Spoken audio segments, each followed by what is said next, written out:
welcome for attending the conference today. We are so pleased that you could all come. It's a beautiful day for travel, which is very nice to have. I just have a few housekeeping reminders. There's a bathroom to the left out here, men and women's, and there's also bathrooms to the right out past by the lobby. So if anyone needs to get up and move around, also just feel free to. You don't have to stay seated. If you feel like you need to get up and move your body, please do. We have display tables with people that are displaying things that are pertinent to our well-being, and we also have the aging people out here that are selling some things. And if you have any questions, you just either put up your hand, or there's a lot of people standing around the perimeters that will be more than happy to help you. We have been doing this conference for a really long time, and we are just so pleased that we still can continue to do that with all the changes in our society and the funding and things like that. So, welcome. I'm Marilyn. I'm the director of the Marshfield Area Respite Care Center. I have been there for 30 years. I started that daycare and continue to run the daycare on a daily basis. So there's going to be a time when the people that are here will be able to tell you a little bit about their products or what they have that would help you. So the first speaker today is Dr. Jaime Barrero. He's from the Marshfield Clinic Neurology Department, and he works with sleep medicine. So this should be very interesting, and I hope you enjoy his talk. So I am a neurologist at Marshfield Clinic, and I work in sleep medicine. So it's two subspecialties mixed into one. I know several of you as my patients, and it's a different feeling when you talk to people that you know. Very seldom a physician talks about a disease to those who are suffering a disease. It's a different situation. It has more emotional connotations than you may think. And you live with your patient the challenges of having a disease. A disease is a condition that impairs our daily living. For example, in the world of sleep medicine, you tell me, doctor, I don't sleep at all at night. And how do you feel during the day? Great. There's no disease there. There has to be a consequence. Parkinson's disease is a disease that has many consequences on your daily life, affects everything you do, from your thinking, from your moving, your feelings, the opportunities that you have, the constant risk of fall. You can fall at any time. It shifts your attention to the disease. It's a disease that captures your mind. It's like having pneumonia. When you have pneumonia, all you're thinking is to breathe. When you're very hungry, all you think is about food.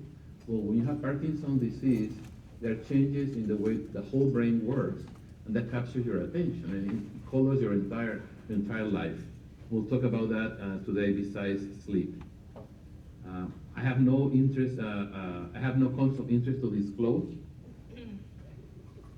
So the first thing I want to show, this is a map from 2012, I think. It was published in Nature, the journal Nature, and it shows the incidence, the new cases per year in the United States. So Marshfield is up here in the middle of Wisconsin, right there we are. And the numbers are going up, and the numbers of Parkinson's disease are going up because of population. So it's a disease that shows up with age. The disease has a genetic basis. There are multiple different genes that make you more likely to have Parkinson's disease. We heard that from our parents. And it's very frequent that when you talk to patients, they tell you, oh yeah, if it's not the father may have died at 50 of a car accident, but my grandfather had it. They're paying attention, the grandfather had it. So if you have a relative, the risk really goes up. Of course, if you have two parents with a disease, the chances are almost 50-50. But it has a genetic basis. The mystery, and something that we need to understand, is why is that you have the genes being used and expressed? Genes have the information to make proteins, and the proteins regulate the functions of everything in our cells, in our body. Why is that you don't have Parkinson's disease when you are 1 year old, 2 years old, 3 years old? Why do you have it when you're 50, 60, 70, later in life? Some cases at 30, 40, but It's a long span between the time you're born to the time that defective gene starts showing up. One of the reasons for that is that the brain compensates. It's a very noble organ, but it's not only the brain that compensates. The kidneys do the same thing. Kidneys, you have to lose 80% of kidney function. 90% of kidney function to end up on dialysis. You have to lose 90% of your liver function for the liver to show up with a disease. So our body is always compensating. And it makes sense because as we go through life, in the case of the brain, the number of neurons goes down with age. It's a normal process. We probably, the golden years are in between 16, 15, and 25, we're at the peak, king of the hill. And after that, we settle, and then we don't feel the same. Our memory is not the same. Our balance is not the same. A friend of mine, Roy, was telling me the other day, I was biking and I was taking a turn, and he's in his 60s, and I fell. And he said, why is that? Well, you're getting old. I'm 59, so I'm getting old. So as we go through life, we lose function. So, and when we look at a disease like Parkinson's disease, we're adding up the disease on the normal decline of function of the entire body, in this case, the nervous system. So it's icing on top of the cake. So we are losing our balance, and then comes a disease that makes it even worse. So it's understandable then that things get worse over time. And there are multiple reasons for that, but as you see, the number of new cases per year is higher where more people are. So we're diagnosing more people as our population ages. We find more people with Parkinson's disease. But we can expect that. Slightly more in men. Men, we have some handicap for being men. We die sooner. And we develop some diseases sooner also than women. Women are more resilient than we are. This is a biological fact in all species. Women last longer. It's a reality. And but in the case of men, we're seeing new cases a little bit more in men. This is just biology. There's nothing wrong that we have done. It's just the biology of our existence. So the disease was first described by Dr. James Parkinson. There are no pictures of Dr. Parkinson. If you've seen the internet, a picture of Dr. Parkinson is not true. There are no pictures. People, you have to be very wealthy in the late 1700s, early 1800s in England to have a painting, Pay a lot to a painter to come move to your house for 3 months and paint you. That costs a lot of money. So only very wealthy people had paintings. So we have no painting of Dr. James Parkinson. He was born in Hoxton in London. Hoxton was a village outside of London at that time, about the size of Marshfield, surrounded by fields. You can imagine England at that time. He was a British surgeon, so he was a physician, but at that time, and still in England, the physicians and the surgeons are different. The physicians are those who prescribe the physics. You write the prescription. The surgeons are called Mr. So when you become a surgeon, you finish medical school, you're a doctor, and then you become Mr. So-and-so. You're a surgeon in England. Because they were the barbers. They were the people that were doing other things. They were the bloodletters at that time. So he was a very, very busy physician and surgeon. He was an apothecary also. He was making prescriptions. And he had a general practice. He was a general practitioner. He was a very curious mind. He was married. He had 8 kids. Lived all his life in Hoxton. Never moved. Died there. He was, like I said, very curious. He was always observing. He was paying attention. Most of the cases of Parkinson's disease that he observed and describes in his first book, and only book about this, the essay on the shaking palsy, are people that he found on the street. Some were his own patients. So he would go and talk to them and say, how long have you been having the disease? When did it start? And he has very interesting observations. He describes all the hallmarks of the disease in 1817. I was lucky enough as a medical student to be able to have the original in my hands and read it from the original. Washington University in St. Louis, they gave it to me to read it, so I touched. Probably a book that Dr. Parkinson also touched. It's the first description of idiopathic Parkinson's disease. What is the meaning of idiopathic? Idiopathic means that we don't know the cause. Now we know the cause. And when we call it idiopathic, that there's no obvious cause. There are other causes of Parkinson's disease. About a third of the cases are what is called vascular Parkinson's disease. It's like little strokes in the right place in the brain will give the disease. That was based on autopsy studies many years ago. There are toxins that can also cause Parkinson's disease. I've seen a few cases of people going to war and they were exposed to toxins and developed early Parkinson's disease. Some vets have developed that from exposure to toxins. There are animal models of the disease that use toxins. MPTP is one of them. It's a toxin that goes to the brain and it causes Parkinson's disease in monkeys, in rats. So there are animal models of the disease have been developed, learning from those who were poisoned. I've seen a few cases of Parkinson's disease from low sugar. If the right part of the brain is damaged when you have too low sugar, it can cause that. But the vast majority of our patients that we see are those who are idiopathic Parkinson's disease. So we didn't know the cause until genetics came into help us. Has been a long way to get into genetics. And I have to mention now that everything we know about genetics and Parkinson's disease was paid by taxpayers. It was the money of the taxpayers that did that. In the United States, in England, all over Europe, that they supported the research to be able to, from the 1953-52 identification of DNA, to now be able to say, oh yeah, we have these mutations on patient Parkinson's disease, sequence of mutations you diagnose. So it has been 70 years and before, 100 years of investments until we can find out, in this case, the cause of the disease. Parkinson's disease has many, many different genetic mutations that cause the disease that we inherit from our parents. And like I said before, the family history is key. It's almost everything in neurology. If you know the family history, you're very close to the diagnosis. Dr. James Parkinson, he didn't name the disease. He called it the shaking palsy. And why he used it as shaking? Because he observed that his patients and the people he saw on the street, although they were moving with the tremor, they were weak at the same time. And the patient tell me, I cannot do the same thing. So here we interpret the word palsy as weakness, muscle weakness. And why is this important in terms of how we live our lives? Because if you have a palsy, any form of inefficient muscle movement, for example, if you have a stroke and I'm paralyzed on my right side, and then I learn to use my right side, my hand, the use of my right hand is going to be very inefficient. For my brain, it will take more effort to use my hand, more conscious effort, and the movement will consume more energy. So when you have Parkinson's disease, and if you have a stroke and you walk, it takes a lot of mental effort and it takes a lot of physical effort. You consume more energy per minute. It costs more energy to walk. Even if you're walking slowly, it costs you more.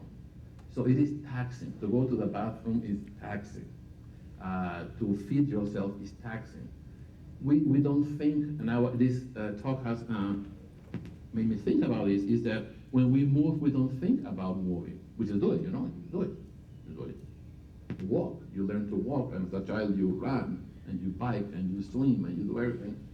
And you do it effortlessly. So, and it's effortless because our brain is controlling every single movement to make it smooth and to make it at the least amount of energy, so it's efficient.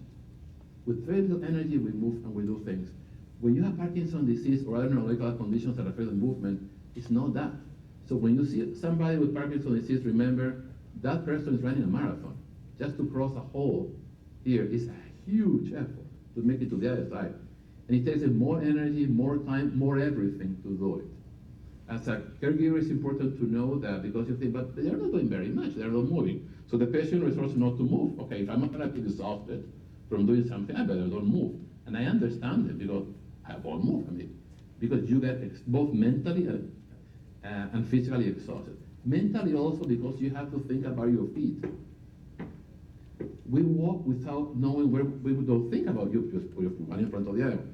When you have conditions like this, you have to be watching all the time. So it consumes your field of attention. It's exhausting to do that.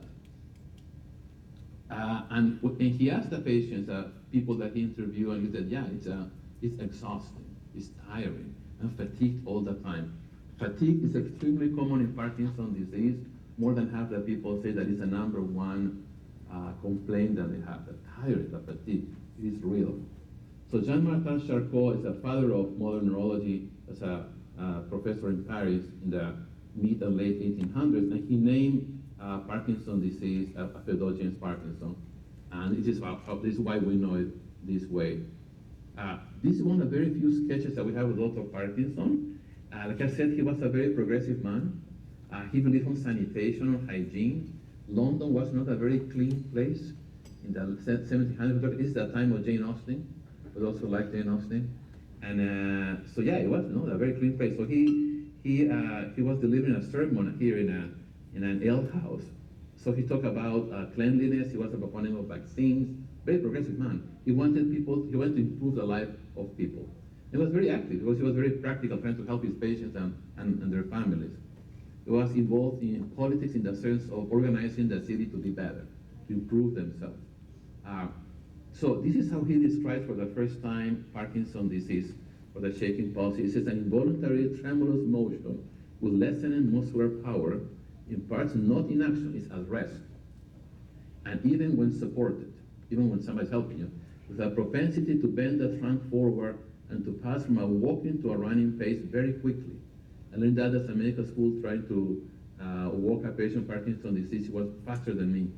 The senses and intellect being an injury. And he made this observation that the mind of the person is there and the feelings are there. So a patient of mine said to me many years ago, the smile doesn't come up to the face, he said to me. I am feeling it, but it doesn't come up to the face. And it was a phrase that really impacted me. So then I realized, and I was 19 then, that he couldn't express his feelings. Because he said, it doesn't come up to the face. It was a very apt way to describe it. Because we just do things, and things come up to the face, and we say things. And the mind is there. The intellect is there. The ability to understand is there.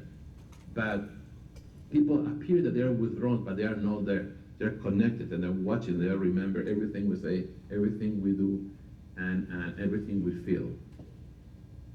So in Parkinson's disease, there's a loss of dopamine neurons in the substantia nigra. This is more technical, and we're going to show a picture in a minute. It's a very small group of neurons. It's in two parts of the brain on both sides, to the center of the brain, and there are only 500,000 neurons on each side. Sounds like a huge number, but it's not a huge number. These are small groups of neurons in the brain. And those neurons in all of us, some of them die every day, every week, every year, slowly as we go through life. The problem is that because of the nature of the disease, in Parkinson's disease, they die faster. Then the symptoms appear. When we get to a minimal number of neurons left, then they appear. These neurons, they project to the other parts of the brain. So this is the center of the brainstem, and the substantia nigra is there. This is the red nucleus. This stripe of neurons. It's very little. You can see that the naked eye there with a microscope, and that's all it is. Very small group of neurons. Each part of the body is represented there for the coordination of movements, and when you do a section in a brain patient with Parkinson's disease, that black color, that's what's called substantia nigra or black, has disappeared because the neurons have disappeared. And this is how you know. It projects to other parts of the brain to coordinate the movement, to the striatum, to the front. And I want to show you a slide. This is a tyrosine hydroxylase antibody staining. These are the dopaminergic neurons, and this is in the case in a mouse, but it's exactly the same thing in human brain. I've done experiments like this and staining in human brains like this, and it's a confocal microscope with a fluorescent dye that shows up those specific neurons. These are the neurons that disappear in Parkinson's disease and have a vital role helping us move smoothly. If you think about how we move, we have muscles that are called agonists and antagonists. We have muscles that go one way and the other way. We're constantly balancing, contracting and extending, flexing and extending. Those are the neurons that help us to control that. So we're not stiff in one position or the other. That is lost in Parkinson's disease. Then the tremor appears. This is the first photo of a patient with Parkinson's disease. It was taken in the late 1800s, and there were pictures later that Dr. Charcot, who named the disease, used. But this is the first patient, and it's exactly what Dr. Parkinson described with the bending forward, the asymmetry. Parkinson's disease is a disease that starts in one side. It can be your hand, can be your leg, but it's on one side. Parkinson's disease never starts on both sides at the same time. Over time, you can have it on both sides. And you ask a patient, which one started first, and they tell you. Then you know it's Parkinson's disease. It's a tremor at rest that starts on one side, that is Parkinson's disease. So the tremors are the hallmark of the disease, but they're slow movements, inefficient slow movements. The stiffness, increased muscle tone, their gait changes, as many of you know and experience. It's an inefficient gait. And because of all of this, then there is fatigue. This fatigue that we talk that is so real. So there are daytime consequences of Parkinson's disease that reduce mobility, but I wanted to talk more about the fatigue. So this is a picture of that I created this picture. These are neurons in the brain that show these red dots there. I did that as part of my PhD thesis. And those are mitochondria. This is one neuron, the pyramidal shape. This is the apical dendrite, the connections. And here you see those red dots are the energy factories for this neuron. That's where the mitochondria are. And that was on a part of Parkinson's disease that is affected. The neurons on patients with Parkinson's disease cannot generate for themselves enough energy to do all their functions. That is, those reds, can you imagine those factories being on strike? So going back to fatigue, it's a common symptom of Parkinson's disease. More than 50% of patients, it's debilitating, impacts quality of life. About a third of patients say that it's the most disabling symptom. I am tired. Because even if you don't move, you're still tired. There are multiple explanations for that. I mentioned the dopamine deficiency, and that is the reason we treat with carbidopa levodopa.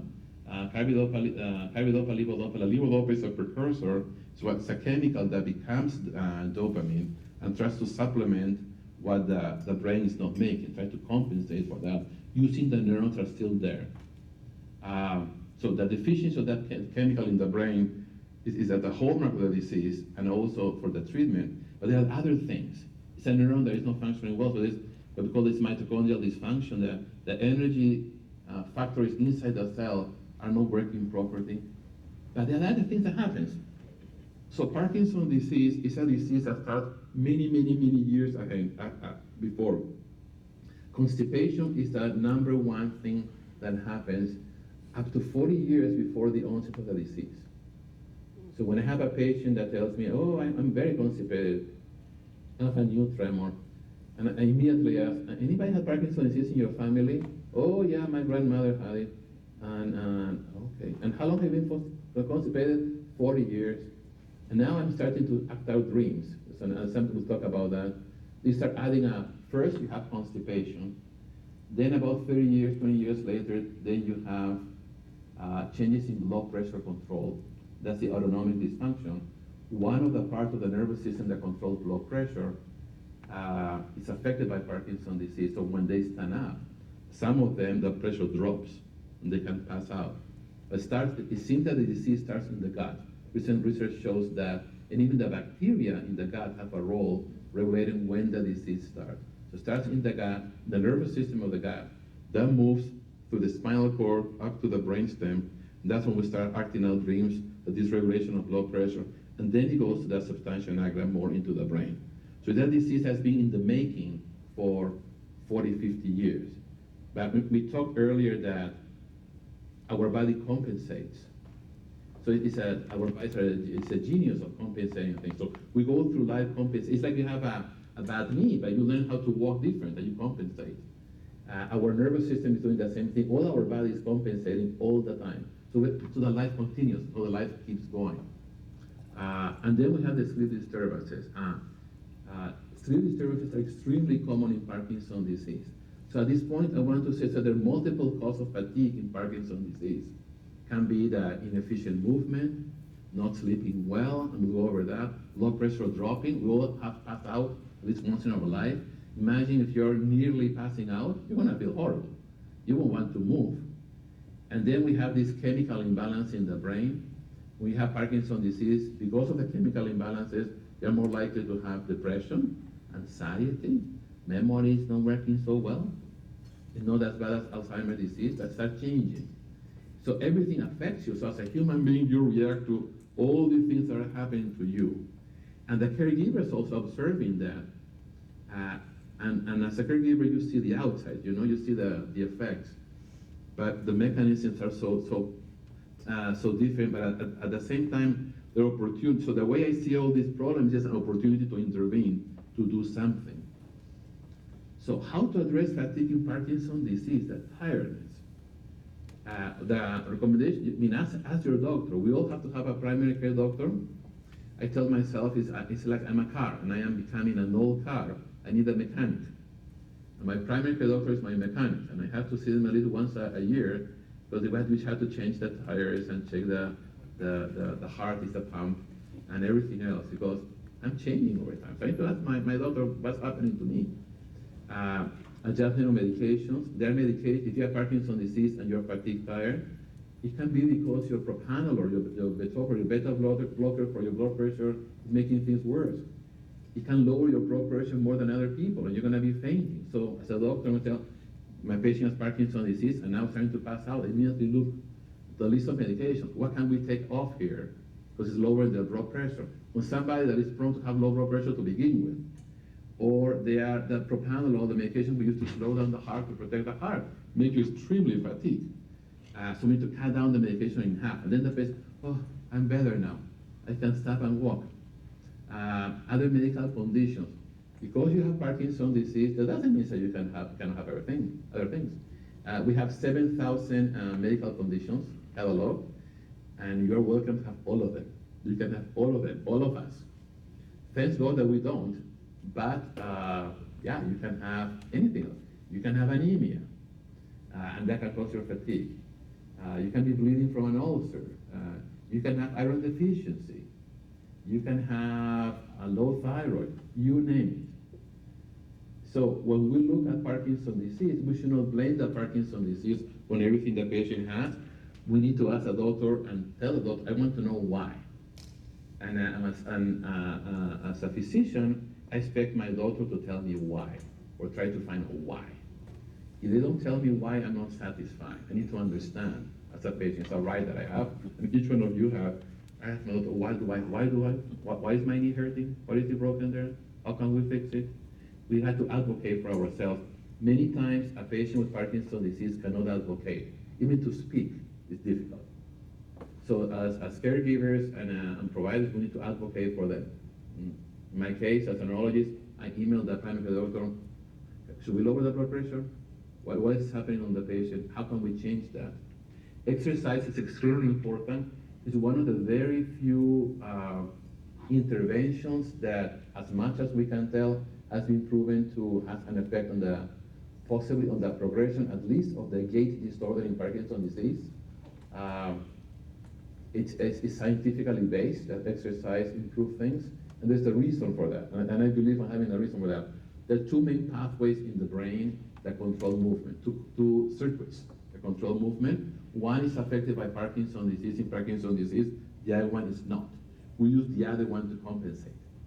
And of all the exercises, the one that has helped the most is the bike, the stationary bike. Now, it's very easy for me to say that because I can climb on the bike. For my patients, it's another story. And usually we need a caregiver next to them because they have poor balance, so they can follow the bike. But a bike or a bike is one of them, or any means of moving your legs, a treadmill, anything like that. Treadmills are kind of iffy because you can fall backwards. So a stationary bike is probably one of the best things that we can do. The biking is based on scientific research on mice, rats, monkeys, and humans. So 4 species in which that part of the brain that helps to control movement is improved by the repetitive movement of the legs. How long is the effect? We know that the effect of that session, let's say 10-minute biking, lasts about 1 day. That means that the next day we need to do it again. But there's a real effect on gait. So sleep. I was part of research many years ago. We did a very small trial in which we had patients with Parkinson's disease and multiple sclerosis. And we give them a very mild medication that makes them sleep better during the night, but we did in the sleep lab. We're following their brainwave. So we knew objectively that they slept better, and then the next day we measured their gait, and the gait improved. we time the gait to walk 10 feet.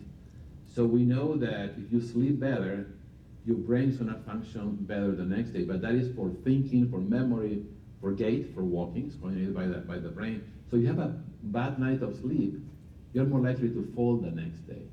And a lot of research has shown that. So improving sleep and treating that sleep condition is very important because sleep regulates every function of the brain. So if the brain is not working well, you don't sleep well on top of that, yeah, you're more likely to fall. Mental health is very important. All neurological conditions have an impact in the brain. Even having a stroke in an area of the brain that is not linked to depression increases your risk of depression. The same thing happens for sleep. You can have a stroke in a part of the brain that controls the movement of your hand, but you are going to have impaired sleep from that because you disrupt the circuitry, the connections in the brain by having that injury, that stroke. So mental health is very, very important. Depression is very common in Parkinson's disease, needs to be treated, we need to talk about that. It's part of having Parkinson's disease to have higher risk of depression. We have to be careful with medications, but it has to be addressed. And you tell your doctor, and they send you to a person who specializes on treating a person with depression, and they treat you, and you feel better. Why is that we have these changes in the brain in terms of depression and anxiety? Anxiety is common. It's a very simple explanation, maybe too simplistic, but all the neurons in the brain are connected. So when you disrupt one part of the puzzle of this, it's a domino effect everyone else. So it's not a disease of only one little part of the brain. The whole brain in one way or another is affected, and that includes a regulation of mood.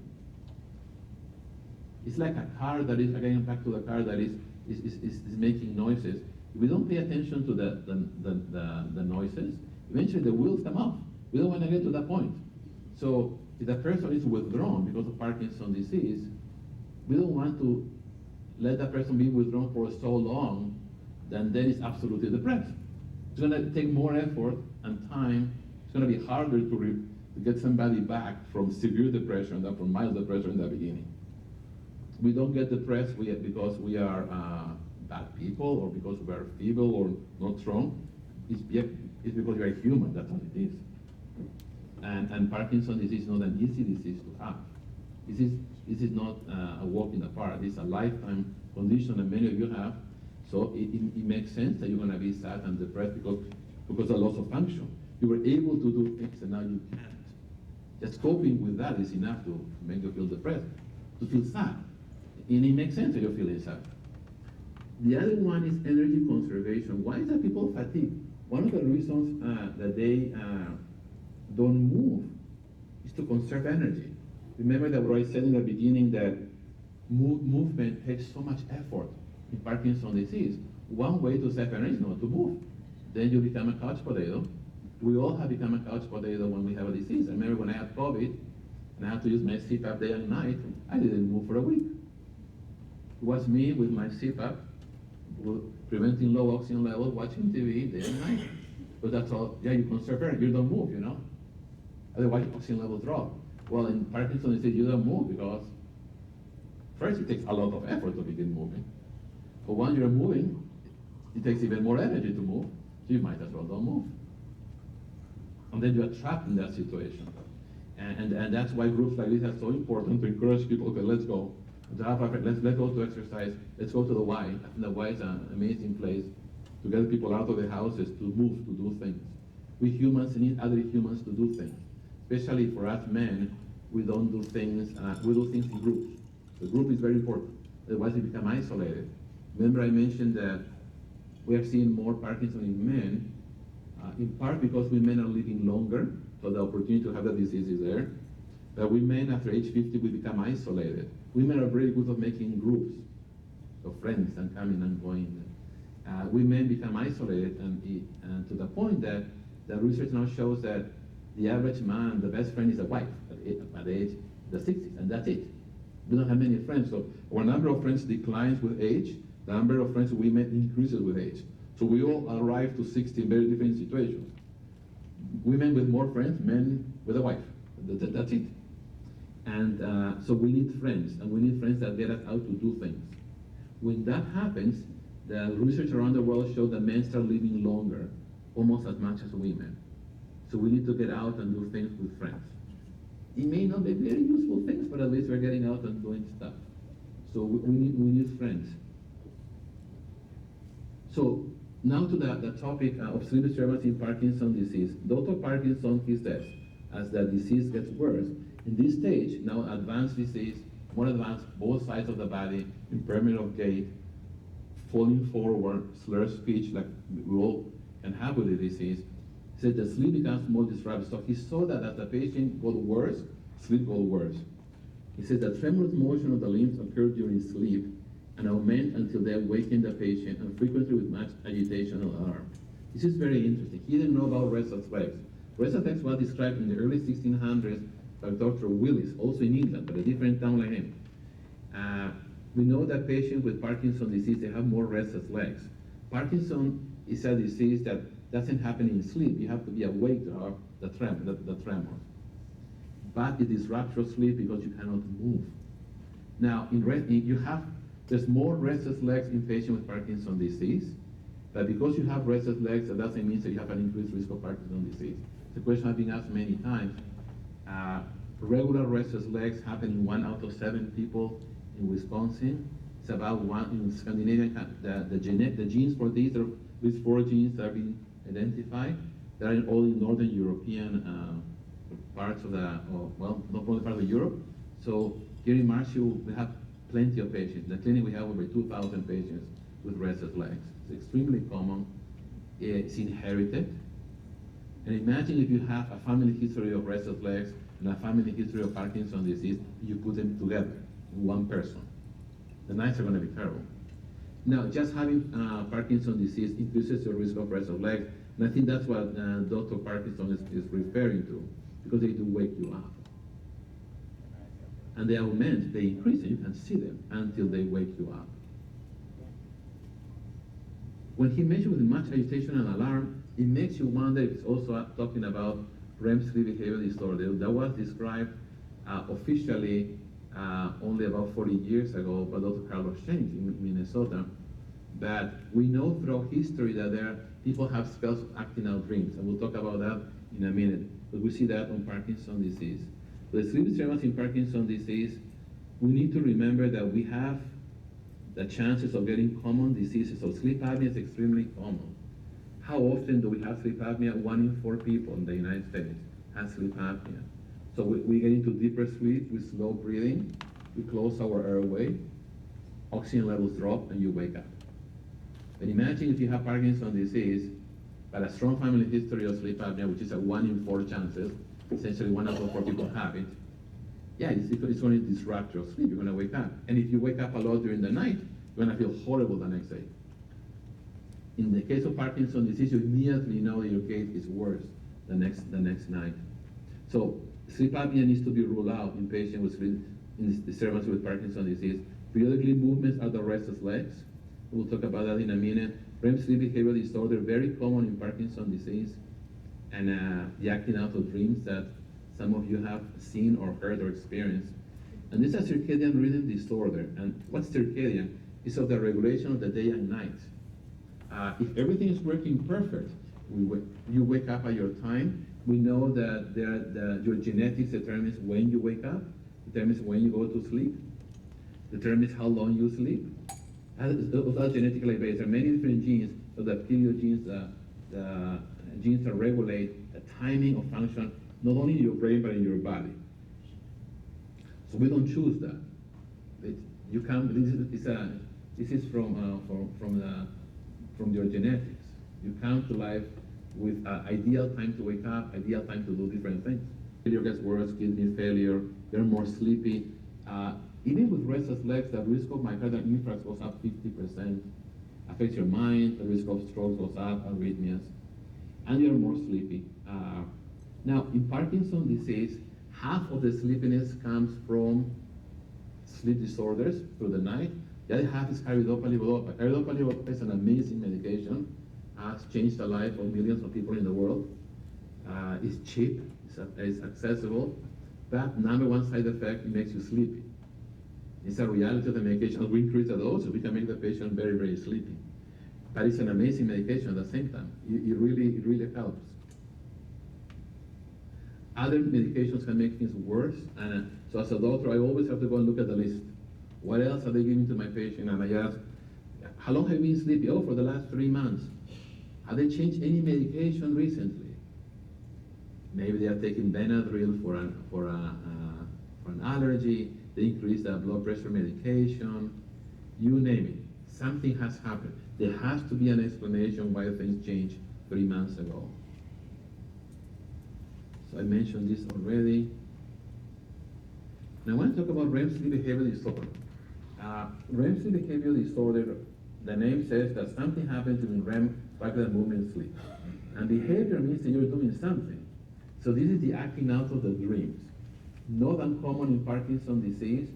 Let's say a 55-year-old man comes and tells that his wife has sent him to the sleep lab because he punched her. He was sleeping and punched. He was fighting with somebody or jumped out of bed. I had a patient years ago that he stood up and he was in a cowboy movie and he was shooting. Standing up in bed shooting. Had another one that he was in the dream. He was in Second World War on a boat, and there was a Russian torpedo coming a Russian torpedo coming, or a German torpedo coming towards him. So he died. He dove out of bed and opened his mouth. You died out. So you're doing what you're dreaming. Normally we don't do that. The lower part of the brain prevents you from doing that. You can do crazy things. And it's normal to do crazy things in your dream. That's why they are there. But you don't do them. In patients with this condition, REM sleep behavior disorder, they do it. So I have patients that they thought that, I have people that thought they were fighting with a snake, and it was a hose for the CPAP machine, fighting with the snake. You name it, anything can happen. I had a patient of mine that many years ago was doing surgeries. For hours doing surgeries. And teaching at the same time. So whatever is happening to your mind, you're gonna do it. But you can injure yourself. So they have frequent injuries and falls, punching, jumping out of bed. They can break things, they can get out, and they can break stuff in the room. Has happened. We see that in Alzheimer's disease, in Parkinson's disease, brain injuries. Some toxins can do that. Alcohol makes it worse. I tell my patient with Parkinson's disease and in similar conditions, if you have a drink at night, it can increase your chances of acting out dreams. Sleep is going to be worse. The restless legs can get worse. The apnea is going to get worse. You have to think it twice. Lack of sleep makes it worse. The worse you sleep, the more you act out the dreams. Caffeine disrupts sleep. Antidepressants, venlafaxine, an excellent medication for treatment of depression, venlafaxine, but it can almost, I've seen patients jackknife. They go, boom, they sit up in bed, acting out the dream, and then they fly out. So we have to find out, there's always something in the history that we have to find, we can act. The first description of acting out dreams is from El Quijote, Don Quixote de la Mancha, by Miguel de Cervantes Saavedra. This is the early 1603, 1604, where Don Quixote is fighting against, he fell asleep and he wakes up. The novel tells you the eyes are closed, and that's why you see acting out dreams. And he was fighting against, there were some big boots that had wine, so he was giants, and he was fighting against them. This is from the late 1800s with Gustave Doré. So this is described many years ago. They observed that people were acting out dreams already. Actually, the first description of sleep apnea is also in El Quijote. When Sancho Panza falls asleep and snores, almost stops breathing. It's a very interesting book. So at this point, and before finishing, now we have an idea that it's a progressive disease, and there are multiple causes for not being able to fall asleep. So patients, doctor, I can't sleep. And you would love to have one pill that you're going to take and to give it to the patient and say, okay, if you take this pill, you're going to be able to sleep. But that is not a situation, because first, as a doctor, we have to find out why is that you cannot sleep, what's behind. And that behind, you cannot sleep because you're stopping breathing your sleep, you have restless legs, you have pain. Pain is very common in Parkinson's disease. We should not forget about asking, why is that you're waking up in the middle of the night? I have pain. When we all wake up without Parkinson's disease in the middle of the night, we move, right? Every hour and a half we move. We dream, we move. We go through another cycle of 90 minutes, we move. If you have Parkinson's disease, you cannot move. It's extremely difficult to move. And I learned that as an intern taking care of patient Parkinson's disease in the hospital in St. Louis, that you cannot move. Remember waking up at 3 in the morning, the patient is agitated. And I went to see this old lady, and she just couldn't speak, couldn't move. The carbidopa was gone. What they gave her at 9 p.m., there was nothing left at 3 in the morning. So you wake up, you want to move, and you cannot move. And that is very distressing to the patient. You can be in pain, so if you cannot move your knees, they're gonna hurt. So pain is real, it's a real pain. And the distress in the middle of the night, you want to move, you cannot, and then now you cannot fall asleep, and you're stuck in one position. So timing of the medications is very, very important. Sometimes you use extended release formulation of carbidopa, levodopa to last through the night. But remember, it's hard to move, hard to turn. Something that we give it for granted, you know, you can move. For them, it's very, very difficult. They said if difficulty falling asleep, you can have depression with insomnia. We need to address that. These are in part due to changes in the brain. I don't go to sleep today, and today I'm going to have insomnia. No, you find yourself having insomnia, that you cannot sleep. And then because you cannot sleep through the night, you're going to be very, very sleepy with Parkinson's disease. That's going to be a whole talk. Being sleepy with Parkinson's disease during the day, carbidopa, levodopa, medication, and then they mentioned here the circadian changes. It's not unusual with Parkinson's disease with the immobility to fall asleep during the day. When you fall asleep during the day, you're going to have a problem that it's going to be difficult sleeping at night. And there are patients that are falling asleep on and off, day and night. And then there's no clear distinction between the days and the nights. That regulation of the circadian rhythm, of the internal rhythm of the brain and the body to be awake and then to fall asleep, that smooth transition that we're used to, it disappears as the disease progresses. And the days and the nights, they merge. And there was a recent review a few weeks ago in the journal Nature about this factor that we haven't studied very much in Parkinson's disease. And these are this is a very busy slide, I apologize for that, but these are different genes and different functions of the brain. The changes in the structure of the neurons, the communication in between the neurons, death of the neurons, changes adapting, all mediated by different proteins and genes in the brain that are happening that dysregulate the timing of things. So when somebody with Parkinson's disease is falling asleep during the day and they cannot sleep at night, it's not because they were bad and took a nap in the afternoon. There are hundreds of reasons in the brain that cause for that to happen. We just see the outside. And how do we intervene in all of this?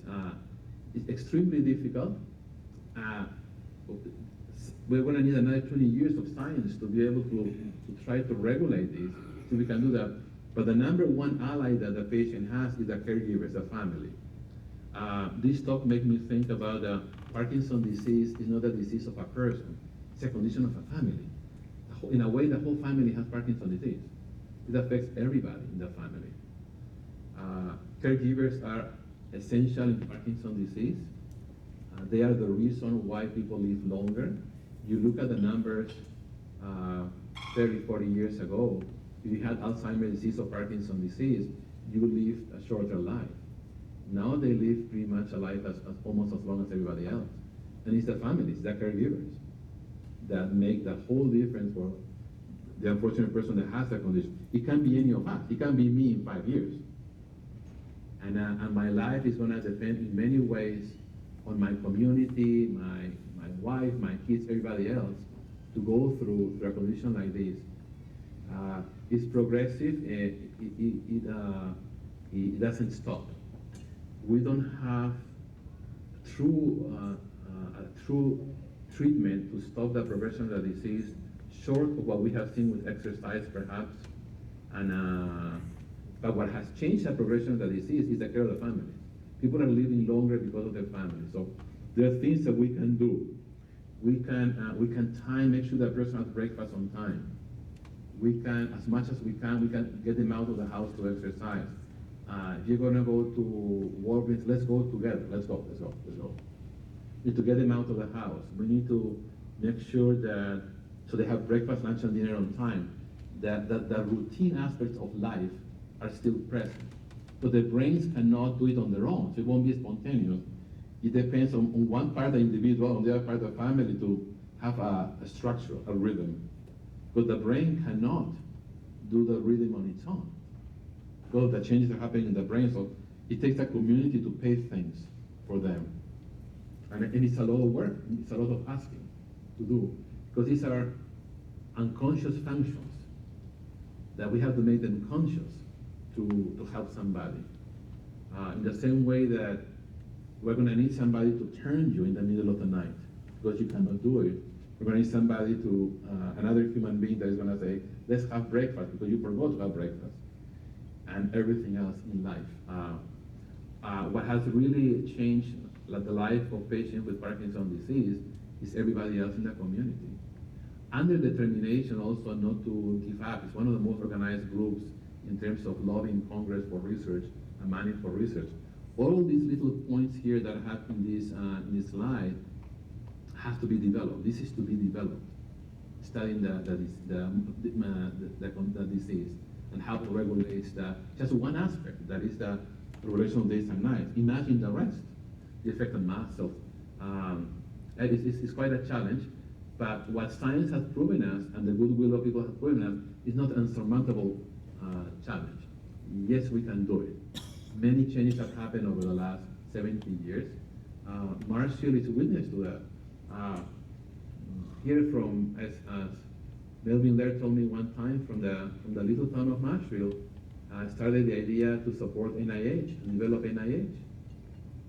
It came through him from this town. That we decided, yeah, we're going to invest in the research for the future. So people in the 50s pay taxes for something that they were not going to benefit themselves. And we are benefiting, we are able to show all this data and information and the genetics because of our grandparents did many, many years ago. So there are many things that we need to develop in the study of Parkinson's disease and other neurological conditions, and the key is not to lose hope. That yes, we can discover what's behind all these conditions, and with great imagination, find more treatments. And number one thing in the future is going to be prevention or very early treatment. Someday we're going to treat somebody at age 20 to prevent the progression of Parkinson's disease. That's my dream. That you're 20-year-old, you're college students, or you're working, and they're going to tell you, you know, we have found that you have a high risk of Parkinson's disease at age 70, but we have this treatment to delay so that you will have the beginning of your symptoms at age 90. Great, I'll take it. So that's my hope, that we'll get there someday. It may not be for us, but it will be for our grandkids. Thank you so much. So, good morning. My name is Patty Heller. I am a social worker, a medical social worker at Marshfield Clinic. And I'm here, I've been asked to come and talk with you today about advanced care directives. So I have been a social worker for a very long time. My primary job in social work has always been to work with pregnant, parenting teenagers. And up about, not quite 10 years ago, I switched over, and now I work a lot more with the adult population. So we're going to talk about advanced care directives. So we're going to talk about the power of attorney for healthcare. The power of attorney for healthcare is the legal document that you signed that allows you to identify who it is that you want to make healthcare decisions for you when you are no longer able to do so for yourself. The person that you nominate is called your healthcare agent. So per Wisconsin law, the document gives your healthcare agent the ability to make decisions about your healthcare only when two providers have determined that you are no longer able to make those decisions for yourself. So anyone that is 18 years of age or older should have a power of attorney for healthcare document. Things happen in life, right? A lot of people believe that that we live in what's called a next of kin state, but Wisconsin is not a next of kin state. So that means that there's not an automatic assumption that if something happens and you're not able to make decisions for yourself, that your parents can do it, or that your spouse can do it, or your Aunt Judy can do it. They don't have that assumption. So in the state of Wisconsin, you have to have a legal document called a power of attorney for health care to identify who can make health care decisions for you if you cannot do so for yourself. Otherwise, they look at guardianship. So this document, this power of attorney for health care, does not give your health care agent the ability to make financial decisions for you. For that authority, you would have to complete what's called a durable power of attorney.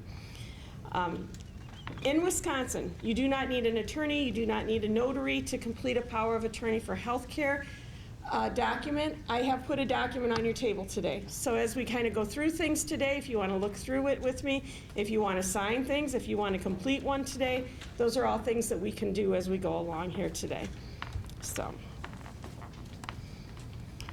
So there are different types of power of attorneys. One is the Wisconsin Medical Society Advanced Care Directive, including the power of attorney. That is the document that I have laid on your table today. This document is the one that is most commonly used across the state of Wisconsin. It's the most commonly used here in central Wisconsin. It offers you both the ability to do a valid power of attorney for health care, but it also allows you the ability to document kind of what your goals of care are. It is the document that we use at Marshfield Clinic, and it is available on our website under the patient resources. The other commonly used document would be the state of Wisconsin's document. It's by the Department of Health Services, and it's the power of attorney for health care. It also, it also is very commonly used in our area.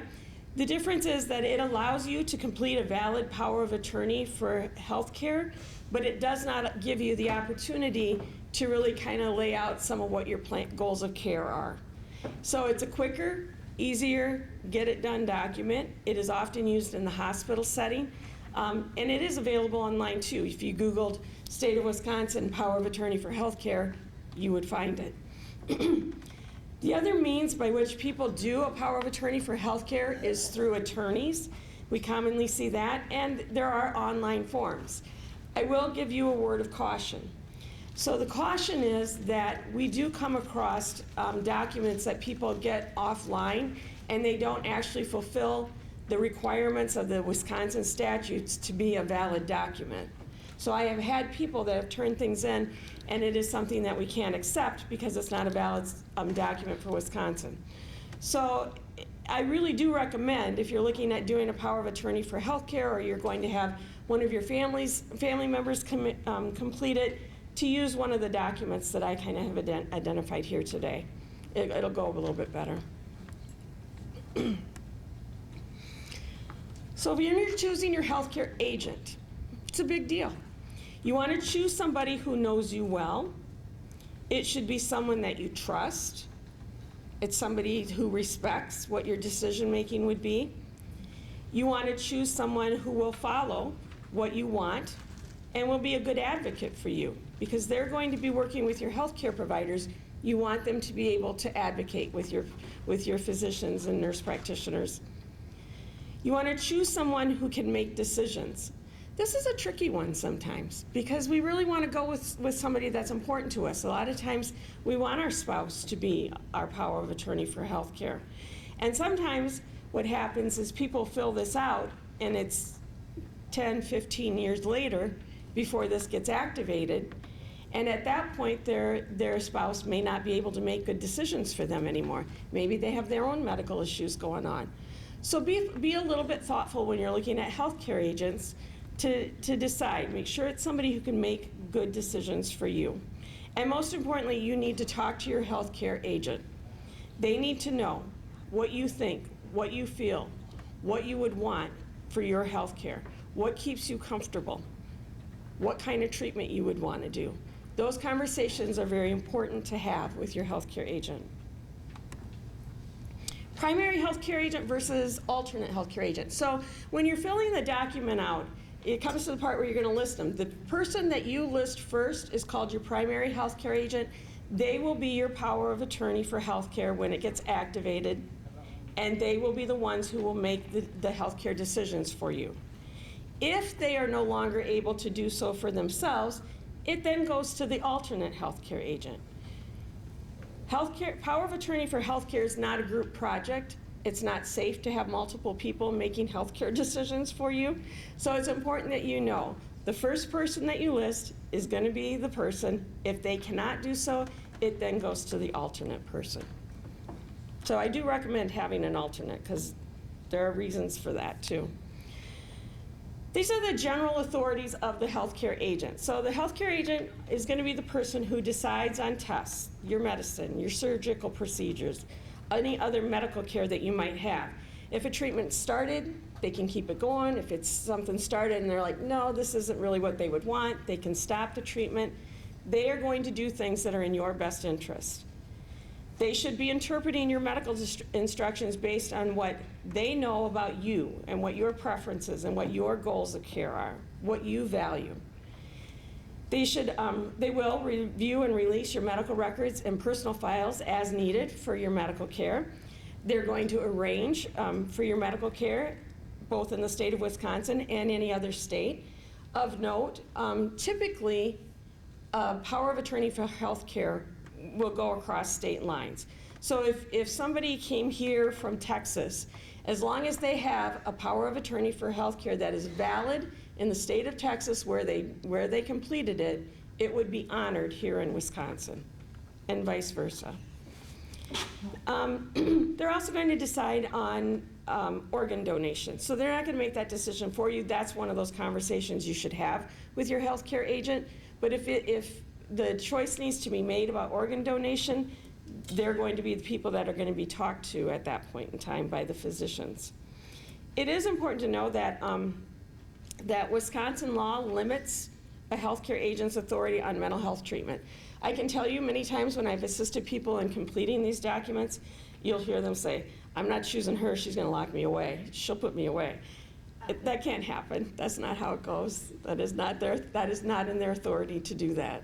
So there are limitations. Here are the important ones to know, though. Wisconsin requires you to give 3 very specific authorities. So one of them is the agent authority to admit you to a long-term care facility. So when you're looking at your document and you're completing it, there's going to be one that says, yes, my healthcare agent can admit me to a nursing home, like a skilled facility or assisted living type of facility, or no, they cannot. And I often will have people say, I am not going to a nursing home, not now, not ever. No, they are not doing it. But what you've really done there when you check no is all you're saying is, my healthcare agent can't make that decision. If you still need to go to a care facility, it would then go to the court to decide. So the question there is, do you want your healthcare agent to make that decision with your healthcare providers, or do you want the court to make that decision for you? So if you leave it blank or you say no, the court is going to make the decisions for you. If you want your healthcare agent to be involved in that decision making, this is back to what I said before, it's really important to talk to them. Your feelings about how care should go is definitely something that you want to have with them.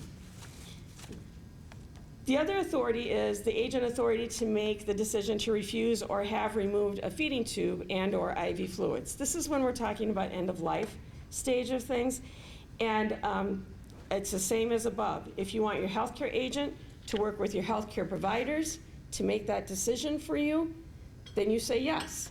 But if you say no and you need to have that decision made, it would go to the court. And then the third one is the agent authority to make healthcare decisions during pregnancy. So, and it's the same as above. A no or a no, not putting anything is going to get you court involvement. Those are the valid parts of a power of attorney for healthcare. Those are the things that you have to have in the state of Wisconsin to make it valid. The next part here is in the document that I handed out today. This is called Statement of Desires, Care Instructions, or Limits. This is the part of the Advanced Care Directive that allows you to make your preference clear for your healthcare agent and for your healthcare providers about how you feel about and what your goals of care are. It addresses things like treatments that prolong life, and it addresses cardiopulmonary resuscitation, or CPR.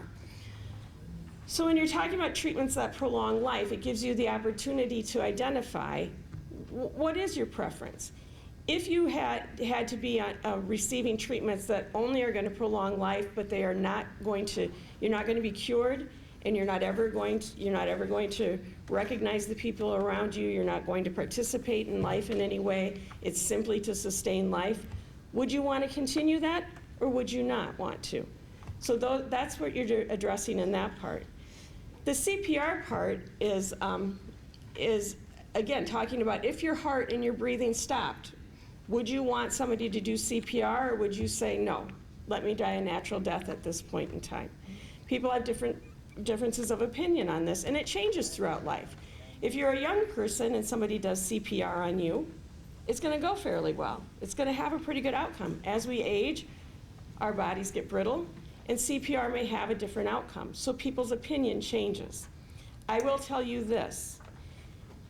This part of the document is how you share with your healthcare providers and your healthcare agents what you want. It is not written in gold, and it's not written in stone here. It's not a guarantee. So if you truly do not want CPR, you should talk to your healthcare provider about a document called a DNR, a do not resuscitate. That's where they put the bracelet on, that you let the world know. If the emergency people come, they would know they do not want to receive CPR. Otherwise, they're going to do CPR kind of stuff. So that's a DNR, that's with your healthcare provider, like your primary care provider. This part just allows your healthcare providers and your healthcare agents the opportunity to know what you would want for you to tell them. There's other parts included in the document where it talks about specific care instructions. This kind of is a spot where people elaborate on kind of the above stuff that they talked about. So like I had a lady one time, she cracked me up because I'd never come across this before. And her specific care instructions were, well, if my breathing or heart stops, they can do CPR, but they can only do it for this long. If they can't get it done in that amount of time, done. And I was like, fair, you write that down. And I don't remember what her time was. It seemed like it was like 10 minutes. That was the top. She wasn't giving them any more tips than that. So specific care instructions. Comfort preferences. This is where you allow your healthcare agent and your healthcare team to know what keeps you comfortable. What do you need? And sometimes it's very basic things at this point in time. So like on my healthcare document, it says, I want blankets. I always like to be covered with a blanket at all points in time, and I want a fan going in the room because I want the air to move. Blankets and air moving. That's what keeps me comfortable. So those are the kinds of things that people put down in this segment. Including others in decision making. So your healthcare agents that you identify are going to be your decision makers. But sometimes you have other people that you want to be included in the conversation. And an example, my healthcare agents are my husband, my kids, but I also have sisters that I want to be involved in any kind of decision making that would happen with me. So that's where I would put them. I put including others in decision making, I want my sisters. Personal messages. There's an opportunity on the document where you can leave a message that if you were not able to communicate for yourself any longer, what do you really want your family and your friends to know? What would you want to say?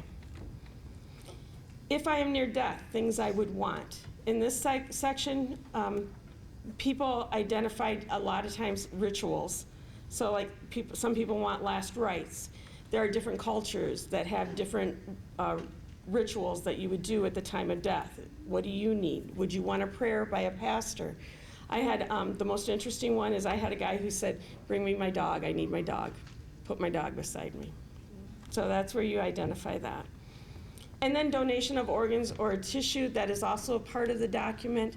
It is important if you choose to be an organ donor that you also do that on your driver's license. You don't want to just have it on this document. It should be in other places too, so that they know. Okay. All right. Witnessing. So once you complete the document, in order to make it valid, it has to be witnessed. Two people have to see you sign the document. And when they sign it, their signatures, their dated signature and your dated signature all have to match. If they don't, it would not be considered valid. The witnesses are attesting to this. They're attesting that it's you signing the document. They're attesting to the fact that you are 18 years of age or older, that you are of sound mind, and that you are voluntarily signing this document. So you're capable of signing it and nobody's making you sign it. That's what the witnesses are attesting to. Witnesses must be at least 18 years of age, and they cannot be related to you by blood, marriage, adoption, partnership, any type of situation like that. They cannot be one of the healthcare agents that you have listed on the document, and they cannot be directly financially responsible for your health care. They cannot be one of your healthcare providers, your physicians, or any of their office staff, their nurses, their medical assistants. They can assist you in completing this, but they cannot witness it for you. You'd have to have someone else do that. And it cannot be anyone who's entitled to or thinks that they may have claim against your estate, kind of thing. So common people would be social workers, chaplains, friends, neighbors, community people. They are the common choices for witnesses. If you came to Marshfield Clinic and wanted assistance in completing this document, I'd be one of your options. Usually it's the social workers that assist with this. We would do the witnessing, or we would have a chaplain or someone that would come in and we would do the witnessing for you. That is a free service. That isn't something that we charge for. So if you do want assistance, you are more than welcome to come to the social work department up at Marshfield Clinic, and it's something that we can help with. Final step. You want to make sure that your medical providers have a copy of your most current power of attorney for health care.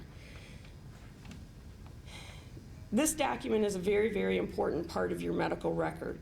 It also is a part of the portable part of your record, meaning that if you have your advanced care directive on file with Marshfield Clinic and you get admitted to Aspirus and you need that information, Aspirus's medical team can get that information from your chart and use it. Same for you, for people that go south.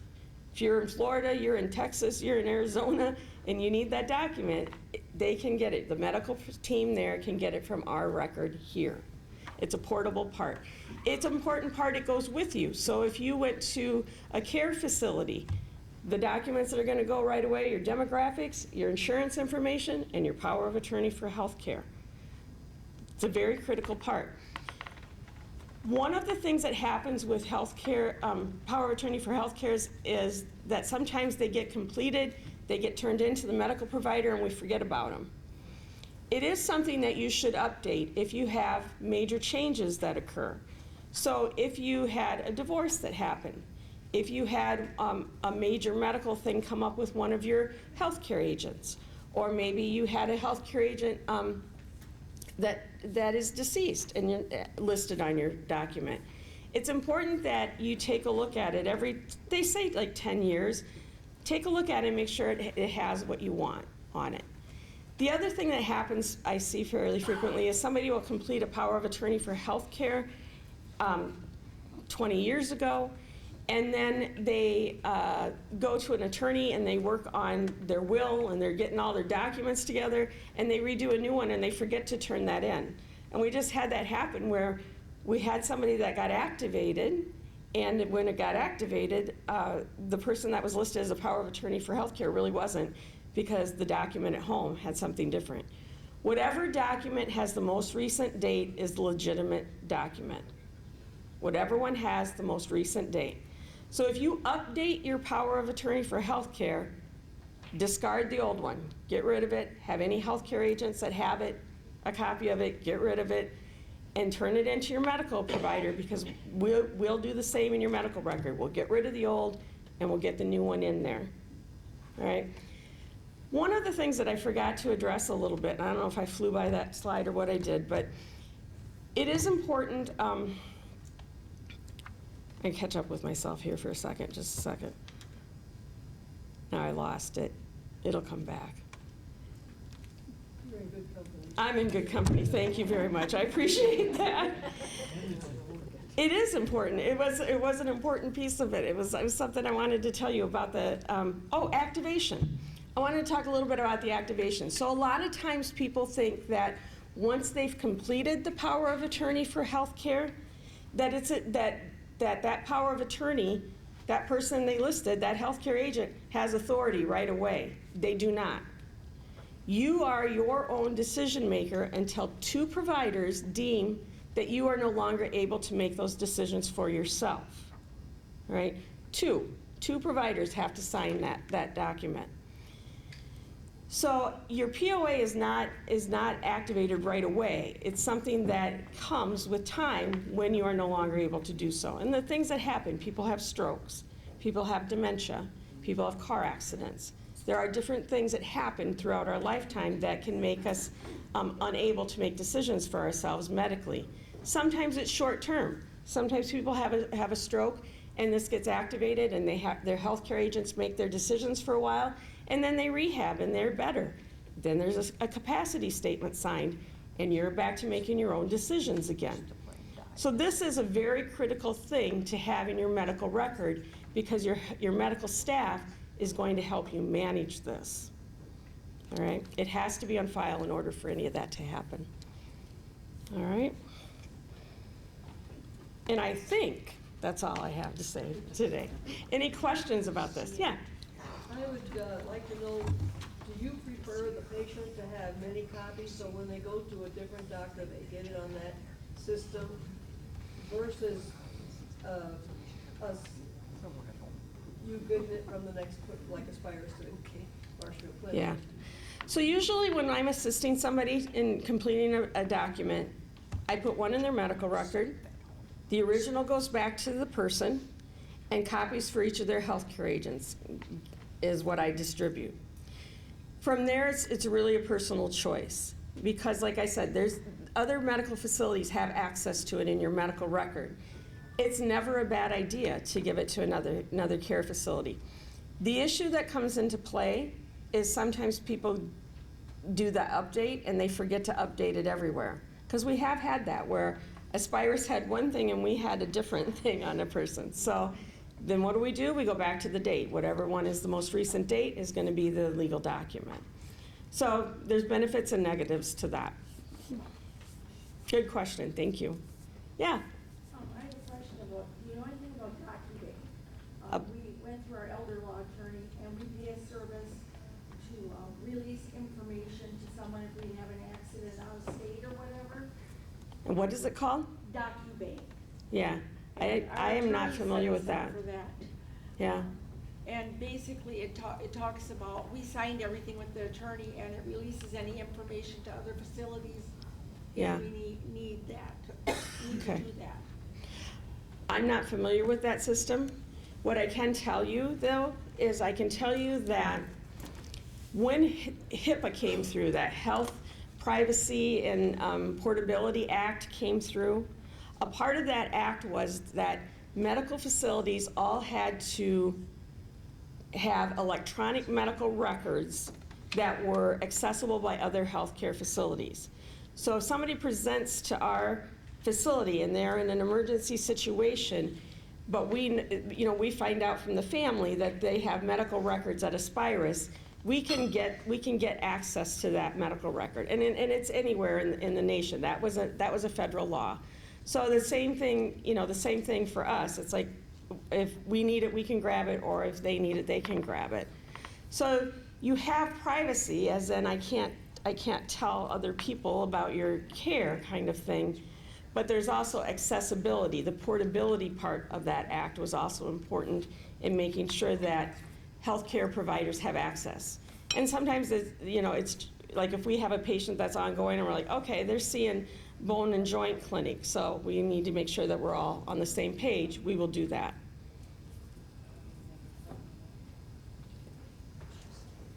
All right, yes? Kind of a unique situation. Our agent of healthcare moved to Switzerland. Would you recommend we do our documents in Zoom, in person, or with the way technology is today, it would be acceptable to still have that person? So what I would say is that, yes, technology today is a wonderful thing, and that person can still make decisions from where they're at, but there usually needs to be at least somebody around with that I would call boots on the ground, somebody around that can help if you need to get to medical appointments or need to get to medical care and cannot do that on your own.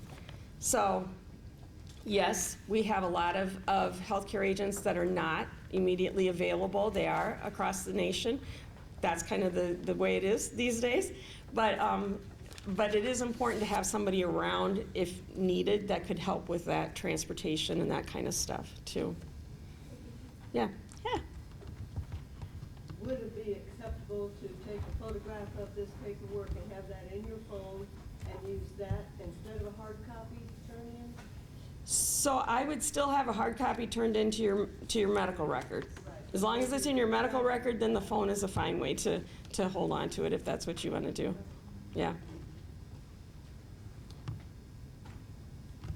And I'm old school. I'm a paper girl. I'm just going to tell you that. Other questions? All right. So the documents you have on your table, there's two things. One is an actual document. Some of you, not all of you, but some of you may have this thing on the back. This thing on the back where it talks about notarizing. Wisconsin documents do not have to be notarized. This is a document that can be used in Minnesota and Iowa too.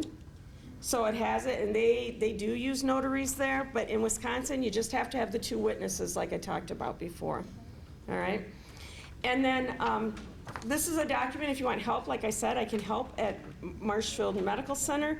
I'm around. I'll be around for a little bit today. You guys have a break. If somebody wants to complete one of these, we can look at doing that. If you want to get it done today, I'm willing to do that. Yeah. There is not a fee for this, no. Yep, and I have business cards here too that I will make sure and I'll lay them out here, okay? So yeah. Yeah, if you come to make an appointment, come. A lot of times people come in, they have a medical appointment, and then they will come our direction. So that's certainly you're welcome to do that. Other questions? But the other booklet that you have, it talks about kind of care decisions. Some of those decisions that you would really want to make sure that you talk to your healthcare agent about and make sure that they understand something that you might want to include in a document. So. All right. Oh, one more, yeah. Where's your office at? So I am at Marshfield Clinic, main campus here in Marshfield, and I'm on ground. That's where I am. So literally you'd have to ask for community resources or the social workers, outpatient social workers, and they'll get you to us. So you've moved from where you previously were? So we've been here for a while. Where did you know us to be before? First floor. Oh, yeah, we're not there. That used to be hospital social work, and they've moved from there too, but they're kind of moving back that way, so you might be in with the times again. Anything else? All right, thank you very much.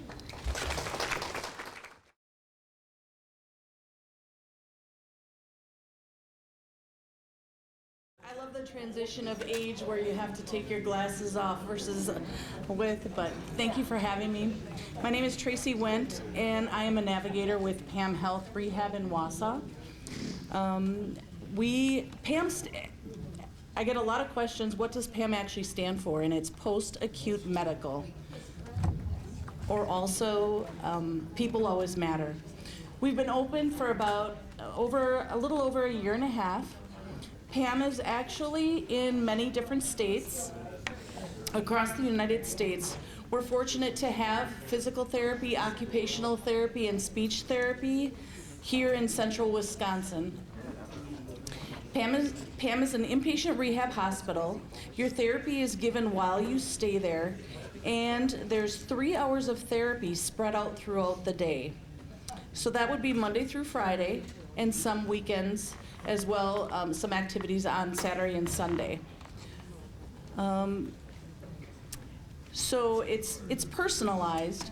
If you need help dressing versus pivoting, your gait, if you're unsteady, we work closely with different health organizations, whether it be assisted living, home health, hospice, and hospitals.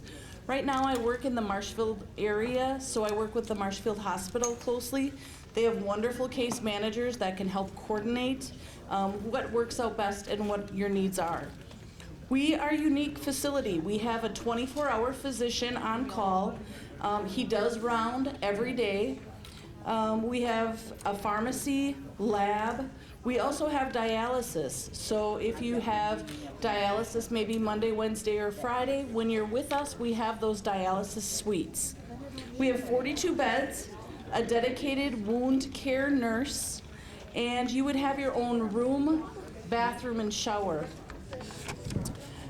We personalize your therapy to include specific things. Do you have stairs in your home? Do you have a walk-in shower? Do you have to step over your bathtub and get in there? Those are the types of things. If you have a reacher, do you use a walker? We like to keep things very similar at the rehab unit, that when you go home, it's very similar.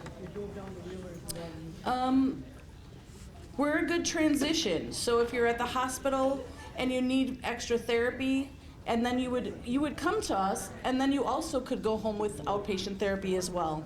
Our goal is for a short-term stay to get you stronger and back home, so wherever that may be. I appreciate being here because everyone has a different health history, and you are important. Thank you. Good morning, everybody. My name is Melissa. I'm from Stony River Senior Living and Memory Support. We're here, right here in Marshfield, Wisconsin. We serve seniors that need a little bit of help or maybe with some memory issues that would go to our memory care community. We do a lot of fun events at Stony River. I co-sponsor the Marshfield Respite Memory Cafe. That's held every month. I don't know if anybody showed up last week, but we had a car show, and that was amazing. It was so much fun. In a month, we're going to be having the ukulele group from Marshfield Senior Center come in, so stop by my booth and sign up for that. I also have a Alzheimer's support group that's held the third Wednesday of each month, and it's for people that need some support, having a loved one at home with memory issues. It's just a nice group to get together just to talk. So if you're interested, come and talk to me. Have a wonderful day. Take care. Good morning. I'm Leanne from St. Croix Hospice here in Marshfield. I've had a couple of people inquire the name St. Croix. Just to clarify, St. Croix Hospice is the name, and we are in 10 states, being one of them is here in Wisconsin. We have multiple branch locations: Marshfield, Wausau, Stevens Point, Eau Claire, Chippewa, Hudson, Menominee, and we choose to have multiple locations to best serve patients, so that our staff is able to get to you much sooner and quicker. Please stop over at my table. I do have some literature, but at the end of the day, I want people to understand that hospice is not necessarily, most people think that's you're nearing the end of life, and that has changed a lot over the last 7 to 10 years. And we really want to look at navigating and supporting you sooner than later. So please don't be afraid of the word hospice or palliative care, and looking at that as an opportunity to perhaps look at more services. If you have more questions about hospice or St. Croix in general, please stop over. I'd appreciate any information or questions. Thank you. Hi, I'm Kathy with Medtronic DBS. I work with two other people, Lisa and Catherine. We cover all of Wisconsin. We cover all of Wisconsin and the UP of Michigan. Medtronic has been around, FDA approved since 1997, 2002 for Parkinson's. And we have over 200,000 implants worldwide. We do work here closely with the neurosurgeon who implants DBS and the movement disorders neurologist in the area. I'm in the back booth with some literature and samples, and I can talk to you also about our new technology we have. We're the only ones with brain sense and adaptive DBS. Thank you.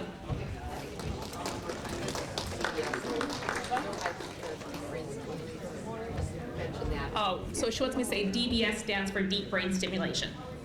Okay. Good morning, everybody. My name is Crystal Wietrick, and I'm a marriage and family therapist in the central Wisconsin area, just outside of Marshfield. So I work with individuals. You can't hear me? Okay. I work with individuals, couples, and families across the lifespan. So you heard the doctor this morning talk about the importance of dealing with depression and anxiety. Today I'm here talking about caregiver burnout. So please feel free to stop over. I can give you some information as well as my card.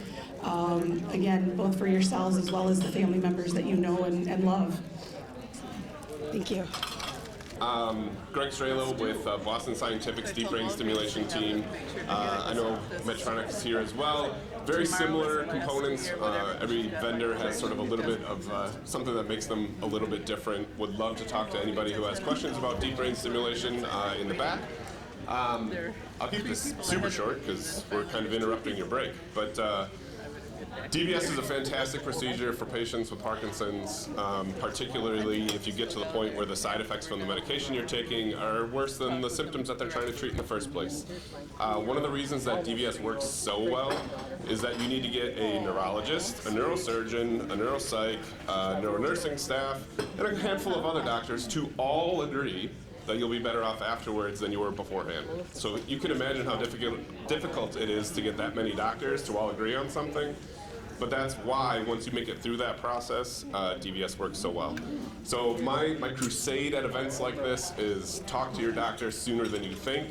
There is a window of opportunity that can close where you no longer become eligible for DBS. So even if you're at the beginning of your Parkinson's journey, just ask your doctor. The doctors in the area are very knowledgeable about it. They know more than I ever will. But just ask them. Just say, hey, is this something that could be in my future? That way you can have a decision made by the time you become eligible, as opposed to waiting until you might be eligible and then missing the window on the other end. So if you have more questions about it in any particulars, please stop by and chat. Thanks.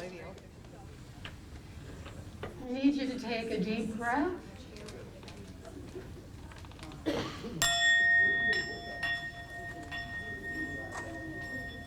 Breathe.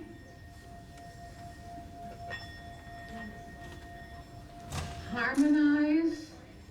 Find your own breath.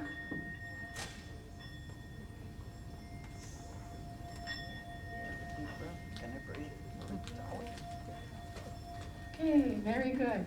Thank you. Thank you. I wanted to share that with you.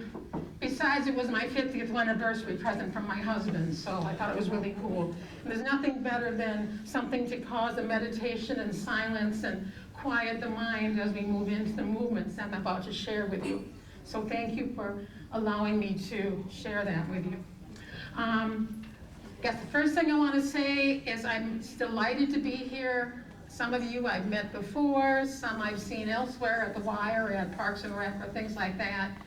And it's truly an honor to see this many people who are up and out and about and trying to, and who are living a full life. So thank you, I'm honored to be here.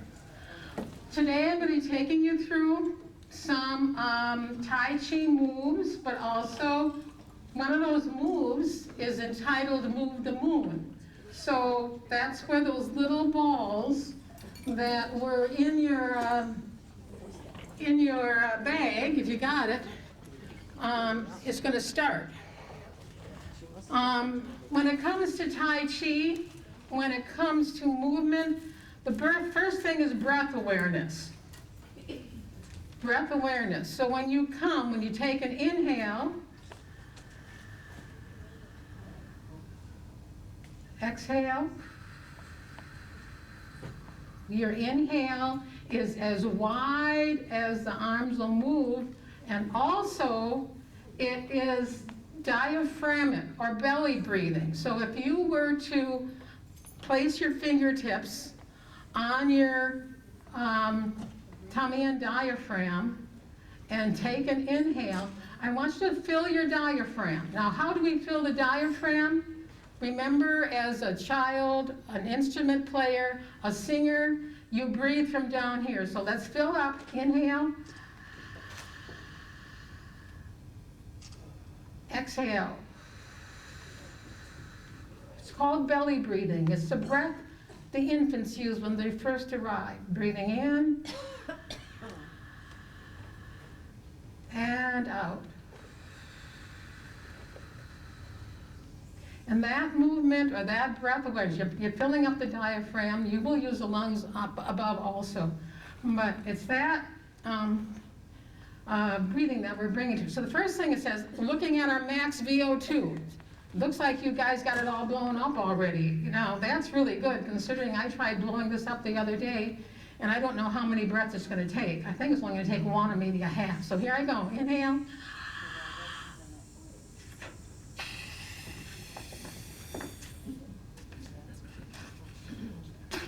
There we go. I got it.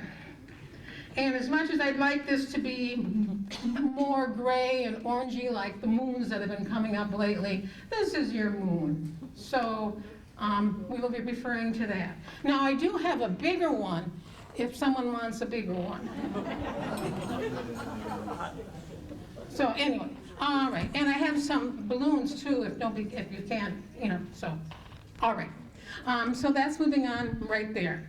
Now the first thing that I want to share with you, again, there was a breath awareness, and just a little bit of what movements we can do as we're moving through and moving into Tai Chi. First thing I'm going to do, excuse me, I'm going to kick off my shoes. There's a little bit of a warm-up that we do to make sure that things are all copacetic. Thank you. You guys got to see my toes to see what's going on, that's all. And how do you like my socks? Yeah, they're a bamboo cotton and they're widely tie-dyed. I just got them at the art fair in Milwaukee. So here we are. As you've got your feet on the floor, sitting forward, feet on the floor, please. Heads up, shoulders back. All right, thank you. I want you to actively, inside your shoe, I want you to scratch your toes, curl your toes and scratch the sole of your shoe. Breathing in, breathing out, breathing in, breathing out.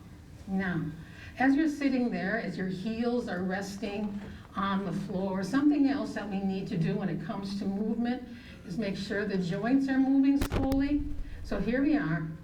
You're gonna put your heels down and you're gonna skim your toes, skim the toes across the top of the carpet, much like you're making an arc in the sand on the beach. Warm sand, gently on the beach. All right. Just a simple little move, but how often do we actually focus on moving those ankles? And as you do Tai Chi, as you're standing, if you choose, you do use a lot of heel pivots and a lot of toe pivots. Remember your basketball in elementary school and high school? Heel pivots and toe pivots. Now, next thing is lift those heels up. All right? And the same thing we just did with the toes, you're going to do with the heels. You're going to move them out, and rotate in. Now, I don't know if any of you are cigarette smokers anymore, but remember how many times we saw people snuffing out the cigarette with the toe? It's a very similar move. You're just moving out and in. Breathing in and out. Breathing in and out. Okay, wonderful. So we got that now. Feet, hips parallel to the floor, knees bent, feet parallel. All right, you're resting here now, arms to the side. All right. First of all, we're going to do a shoulder shrug. I don't know. Ooh, I don't know. Feel good? I don't know. We do that every single day, right? I don't know. It's easier to shrug our shoulders than, say I don't know. Next thing, I want you to shrug that shoulder, you're gonna lift up and back. Ooh, and now drop it.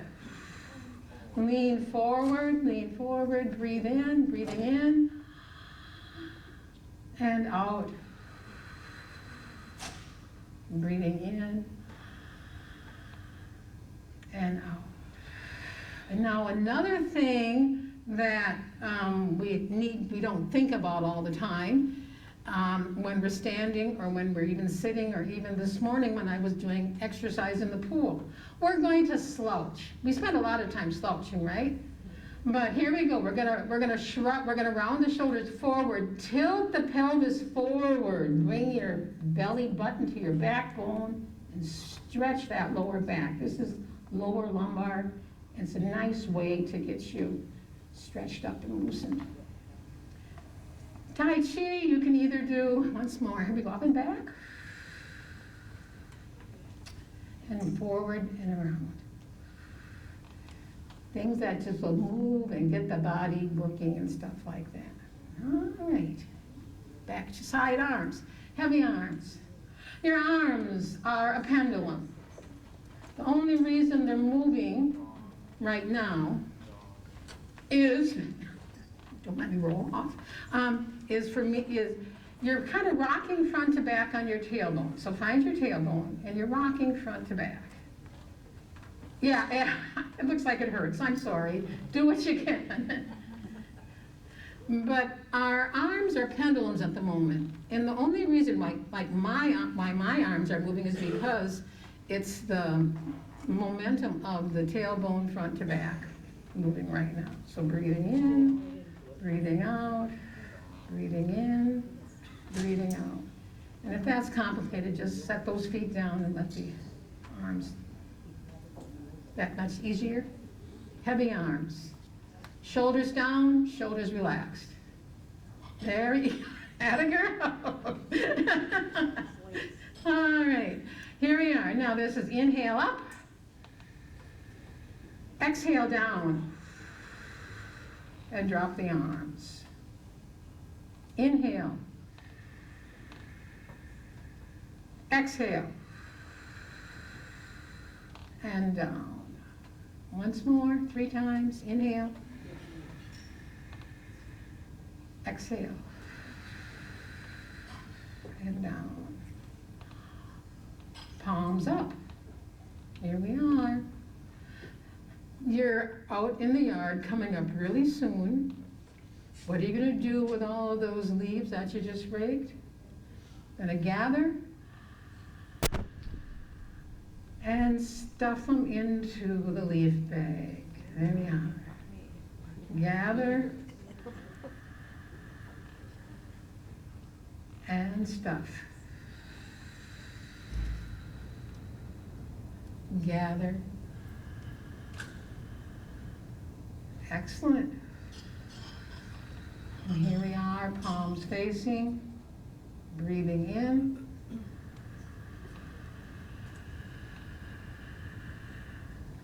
And out. Fill the diaphragm, breathing in.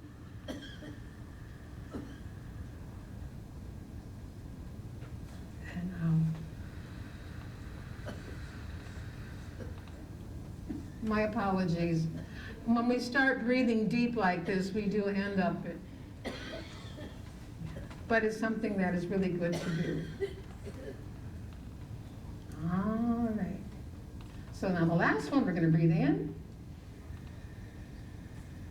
Out. Drop the palms, elbows heavy here, all right? Now we're going to actually bring those arms down to the side.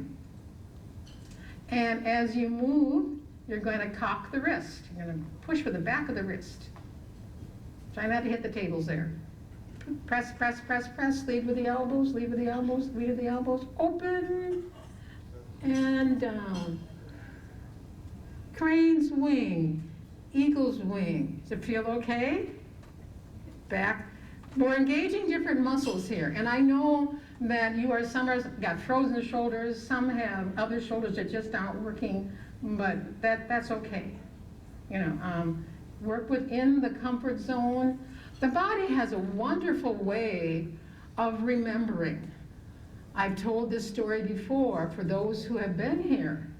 My dad has passed, but as he was getting into his late 80s and early 90s, he had a fall, broke his pelvis. My dad is a longtime farmer. And anyway, he was in the rehab unit or in the facility where he stayed after he had the fall and broke his pelvis. And he had exercises he was supposed to do. And anyway, one of the exercises was a squat. Now we all know what a squat is, right? But as time goes on, some of those memories are lost. So he kind of looked at me, squat? Like, what's a squat? Dad, remember when you had to get underneath the cow and put the milker on? That's what I want. He gave me 5 squats just like that. He might not have had the association of his squat, but he did have, you know, getting down and getting that milker on. And he did really, really well then. So the body remembers. The body has a memory, and he also knew it can lay down new pathways to movement. All right, thank you. Have you flown away yet? All right. Now, the next thing that comes to mind here is we're moving here. And same thing here. How many have gone out to the apple orchard recently? No? Well, let's pick the apple, pass the apple, place the apple. Pick, pass, place. Don't bruise it. Okay.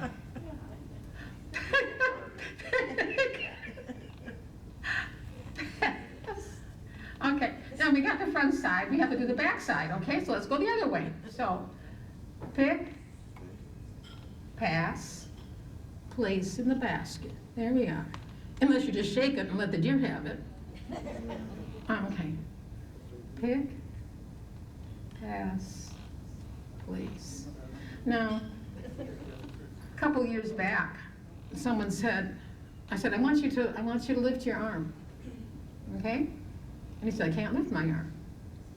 But then I asked him to pick the apple. Guess what? Says, I can pick apples. So just another memory of what the body can do. So, all right, right along. We're gonna put a couple things together here, and then I'm gonna put some music on, and then I'm gonna get a little bit jazzier and put the movement for the moon on here. So here we go. Let's see. I want you to work above and below, over, under, okay? Above and below, above and below. All right, that's pretty cool. And here we are. Another one that comes in is, they call this repulse the monkey. It's a move that we do in there. But you're gonna actually think about your military background, or think about anything where you're gonna salute and press away, step on by. Or yeah, like I said, gentlemen, you always are gentlemen, right? You tip your hat to the lady friend, step on by. Salute, step back, tip your hat. All right, very, very simple. And actually, when I just had a couple of individuals arriving here for visiting, they said, well, their repulsive monkey had them going all the way down and you know, pushing them in there. But anyway, this was a way to move away from someone being more aggressive. You know, you can just step away, push away. All right, now from here, we're there. What comes next? Let's travel. Cloud arms. Cloud arms. Cloud arms. All right. All right. Yeah, God, I'm sorry. Now, here we are. Let's go. Let's stretch. Let's pick that apple. And there we go. And drop it, or move it. Then go the other direction. And stretch there. Moving right away. All right. Here we go. This one is called snake slides down. All right. So, palm up. Snake head. Here we are. We're gonna stretch that taffy, you know, and then we're gonna kick and kick. You don't have to do Tai Chi standing. Let's try the other side. One. Kick. And kick. Another thing we get to do is we get to brush the knee. So you get to sweep down, brush the knee, and brush down. Okay. And then we get to take a step forward or reach forward. Here's something else. Pass the bouquet to your lady friend. And for those farmers out there, let's go dance the grains. Dance the grain heads. All right, very good. Every now and then we get a little bit out of it, so we have to do a little bit of assertive ourselves. So let's do a great big circle, punch, circle, punch, circle, and circle. At least we can get our hands together. That's even easy. Is that easier or harder than clapping? So anyway, all right, that's, you know, as punch. Then from here, using our shoulders and some of the moves we're going to be using just a little bit. You're going to use your shoulders. You're going to just sweep in front, sweep and sway. Look at that. Sweep and sway. Now you'll notice as you're sitting here, you're moving from one seat muscle or one glute to the other. That's what's moving. You're not twisting. You're not twisting. I avoid twisting as much as possible. That's really really important, not to be twisting. All right, because that always throws me out of whack, and I'm sure others have the same challenge. So just move and sweep. Okay, last move that comes in there is we're going to do an arm circle, circle to press down, circle to press down, and now we gather. In and out.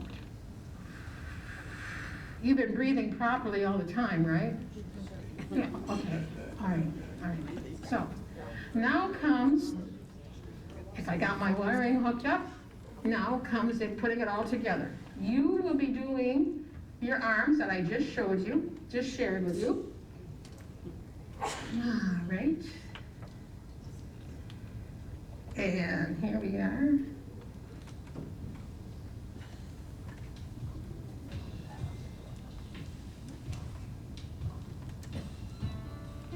How's that sound?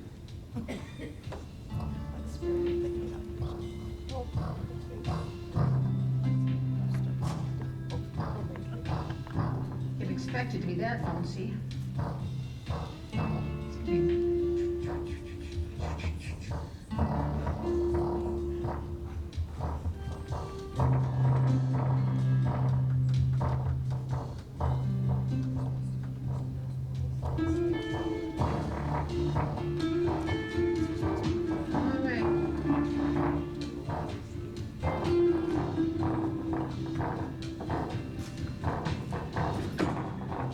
Okay, I'm sorry about that deep bass. Is that too loud?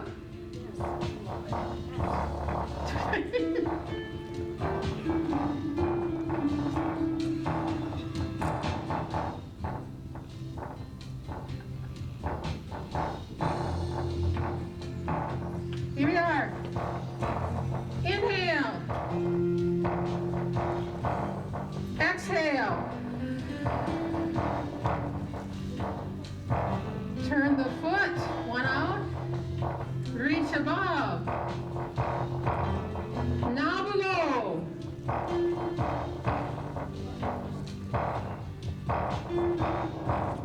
Gather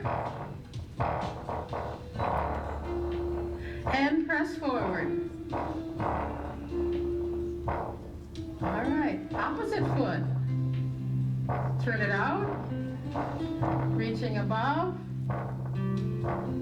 Block. Ward off. Cross the wrist. Fingertips forward. And press. Feet side by side.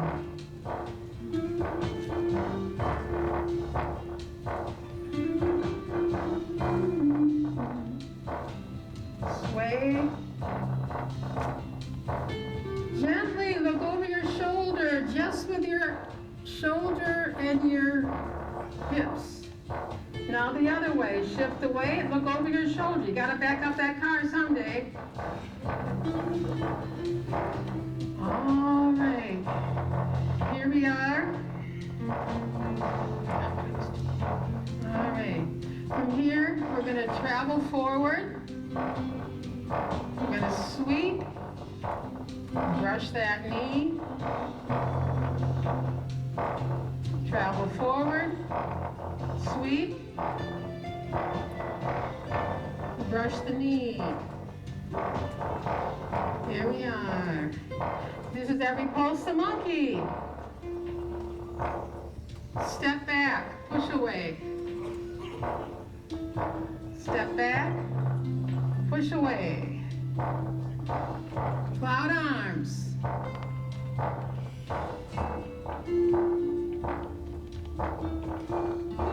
Here we are. Quarter turn. Lift. Kick. Other side. Quarter turn. Kick. Forward. Pass the bouquet. Forward, dance the brains. Circle now, punch. Circle now, punch. Get to withdraw.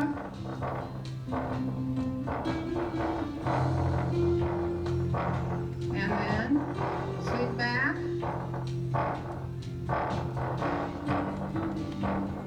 One arm, circles. One arm circles. And then double arm circles.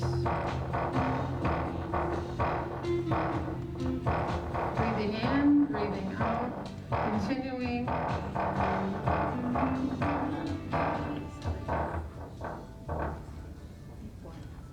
That is good. I think my speaker's going. All right, so that was just a real quick movement of some of the Tai Chi moves that you can do.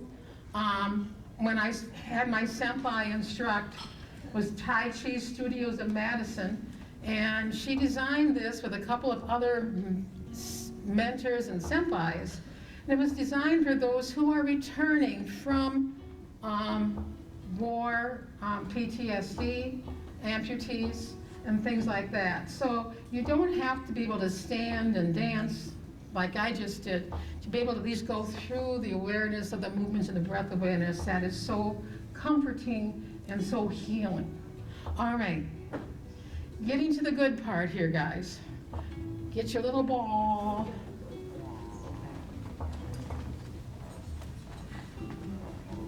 All right, you are holding the ball in your fingertips. Okay, so here it is centered. Now gently, you're going to shift from one hip to the other. Shift with your seat. Center, shift. Shift, side to side. Now notice, my elbows are kind of hanging tight in my waist and my rib cage, and the only reason you're seeing this ball move is because my torso is moving. And look at the amount of weight we're transferring from one to the other using all parts of the body. All right, center here, pull in, press out. Pull in, press out. Pull in, press out. Here we are, push up, elbows together, peekaboo. Back down. Again, nice and tight. There you are. Pressing up. Once more. Here we are, all the way up. Let's do some scoops. Reach out and around. Now, the ball is kind of a visual, and I suspect that most people have balls within their homes, playground balls and stuff like this. Hey, let's do some shoveling. That's the bad word right now, right? Scoop up and around.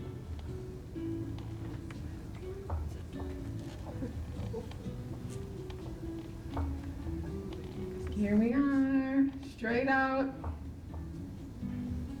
Let's go for a drive. Wrist is crossing. We're going up the mountain, hairpin turns.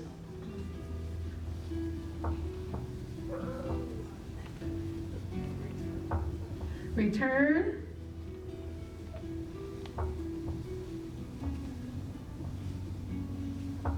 Here we are. This is a challenge. Tumble. Don't drop it. Lean and shift to one side.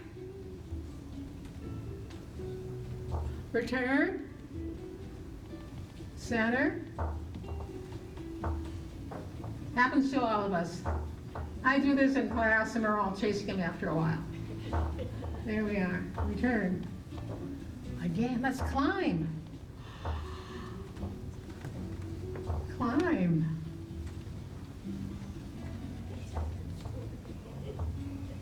And return.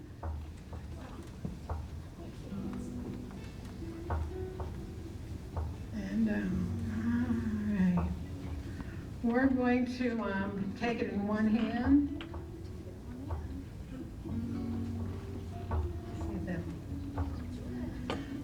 All right, now, there's a couple of things you can do here. You can do juggle.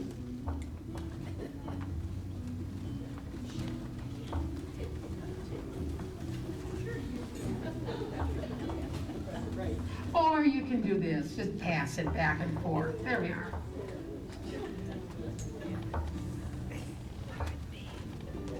But this is really good for your fingertips and your grip. All right, now this next one, be very, very careful with, only if you're comfortable. You're sitting a little bit forward in the chair, on the edge of the chair. Let's pass it back behind to the middle. Ooh, yeah. If that don't work, yeah, okay. Let's go the other direction. Pass it back. Yeah, this is really, it takes a while too. There we are. All right. Now, if that one's not, if that's too much, we got two hips, right? Dexterity. Fingertip, oops, there it goes. Fingertip walk. Back and forth. Oh, thank you. Fingertip walk. Here we are. Extend one leg. Walk it down, walk it down. You guys got to tie your shoes, right? No? Step in. And then roll back up. Don't forget the other side. You got to do both sides equally. All right.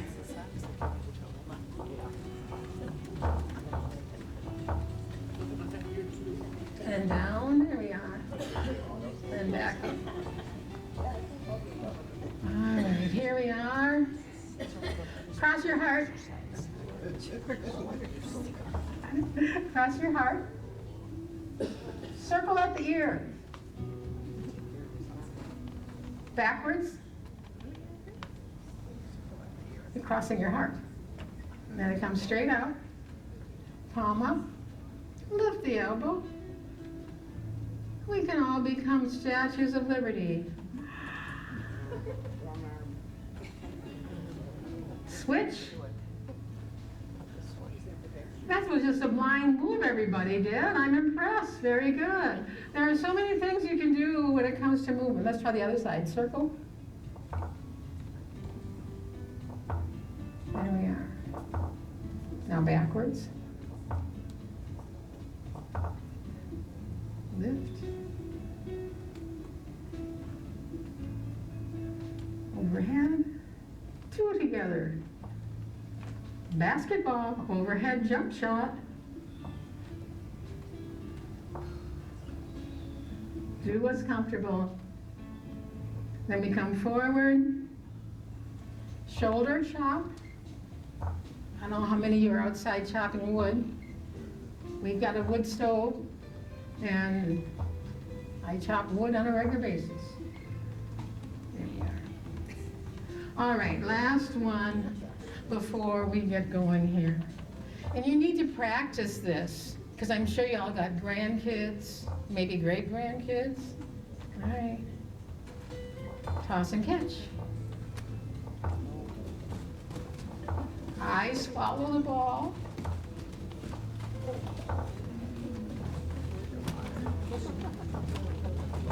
It's not quite tennis. And if you're really, really good, how many?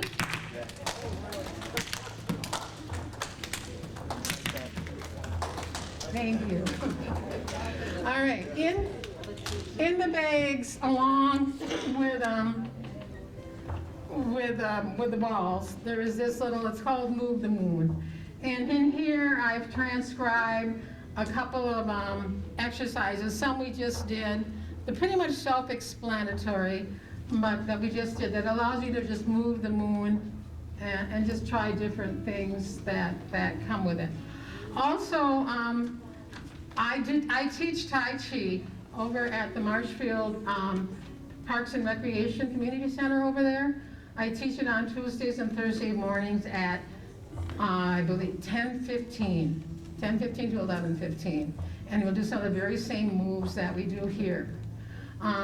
So if that's something you're interested in. Now before that, from 9 o'clock to 10 o'clock on Tuesdays and Thursday, Community Center has their senior community center activities, but I also teach a regular active older adult exercise program. Now it's a little bit more active than the Tai Chi, because if any of you are 70s, you know, I tend to do a lot of dancing and forward walks and backward walks, things like that. But the class is probably maybe a grand total of 10 or 15 minutes standing. The rest is all done, you know, pretty much seated with resistance work and stuff like that. So you're all welcome to come. Also, I know I see some of you guys at the Y and around. I'm there a couple days a week also. So if you're a Y member, I'll look for you there. So, any questions? Did I go too fast?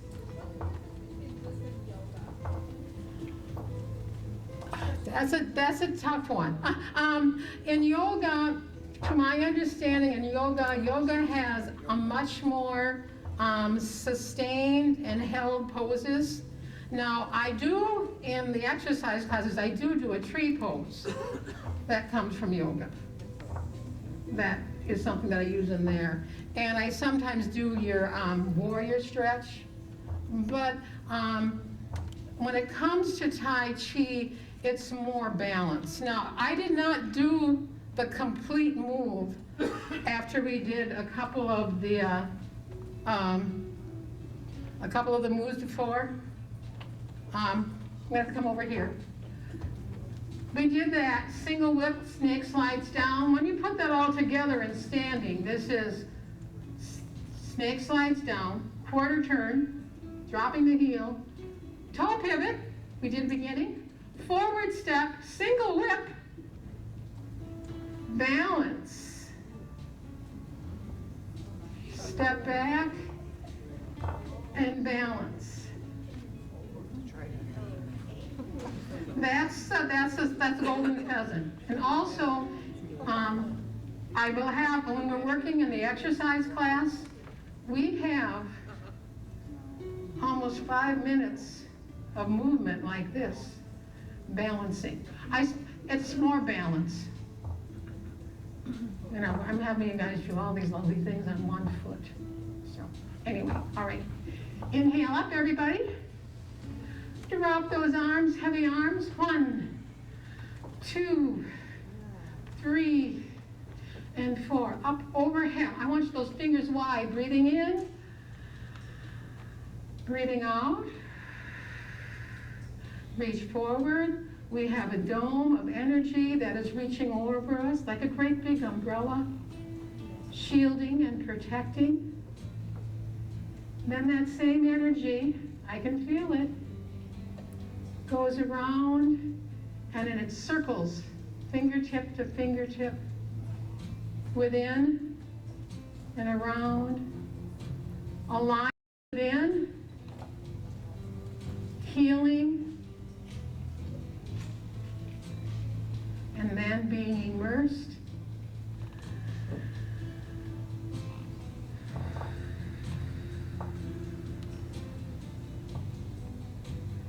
And what's left over, we send out for those who need. We come together at the heart center and move forward in thanksgiving and healing. Seeking peace. Namaste. The objective is to go through some strategies to keep you driving as long as possible. I know you love your mobility, you love your independence, you love your freedom. Okay? We want to keep those, again, as I said, as long as possible. So how do we do this? Well, in your handout that was provided to you, the biggest thing is physical strength and mental strength. Okay? And I'm sure as your speakers mentioned to you this morning as they spoke to you, that those both decline as Parkinson's progresses. When it comes to physical strength, as you may or may not know, there's not a whole lot of physical strength that's needed to drive a motor vehicle. Okay? A little bit of turning the steering wheel, a little bit of acceleration, and some braking.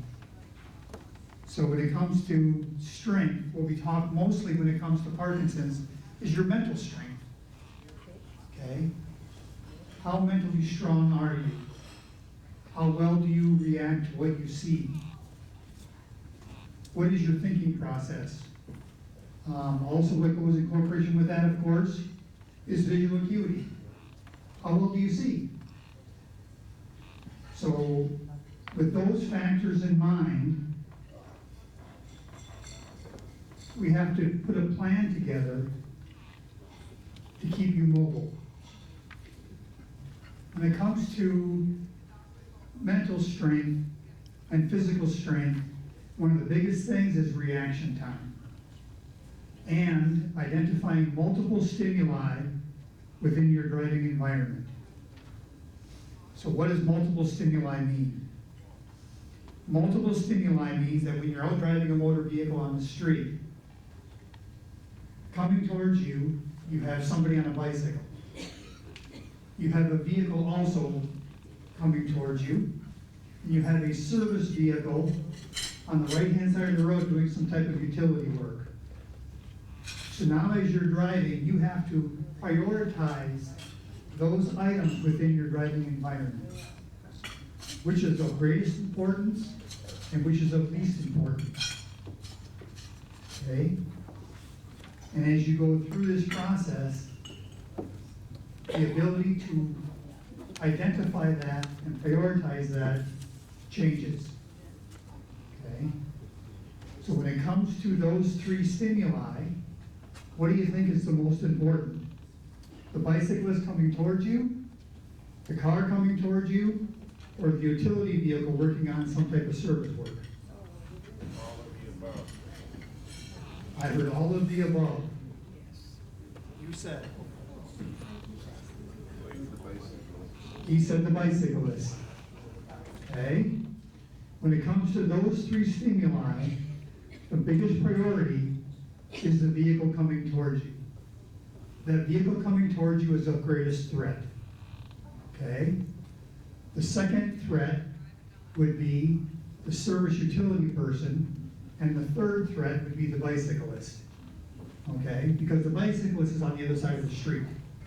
As I mentioned, he was coming towards you. He wasn't in your lane of travel. So he was coming towards you. So those things you currently do, if you're currently driving, those things you do currently on a nonstop basis within your driving environment. You're always identifying hazards within your driving environment and prioritizing hazards. Now, the next thing that we come to on your paper is reaction time. And I like to do a little demonstration. I've done this in the past, and I like to do this little demonstration when it comes to reaction time. So do I have any volunteers? I see all the hands that have gone up. I'm good. Good, I get to pick. I'm gonna pick Jay. Are you ready? You're not ready. Oh, you will be.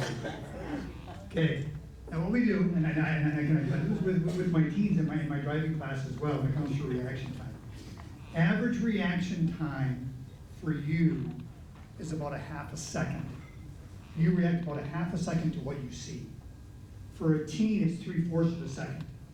And the reason for the difference is because a teen driver, they don't have the judgmental skills in which you've developed over years of driving. As they gain judgmental skills, the reaction time gets quicker. So what we say when it comes to driving is you have what's called wisdom of reaction. They have quickness of reaction. They're much quicker in being able to react to what they see, but you're much wiser. So to do this, Jay, I want you to hold your hand like this, 2 fingers out, just like that. Okay, now. I have a $5 bill. I'm gonna drop it between your fingers. Okay? To the best of your ability, I want you to catch it with your 2 fingers. If you miss it, so be it. Are you ready?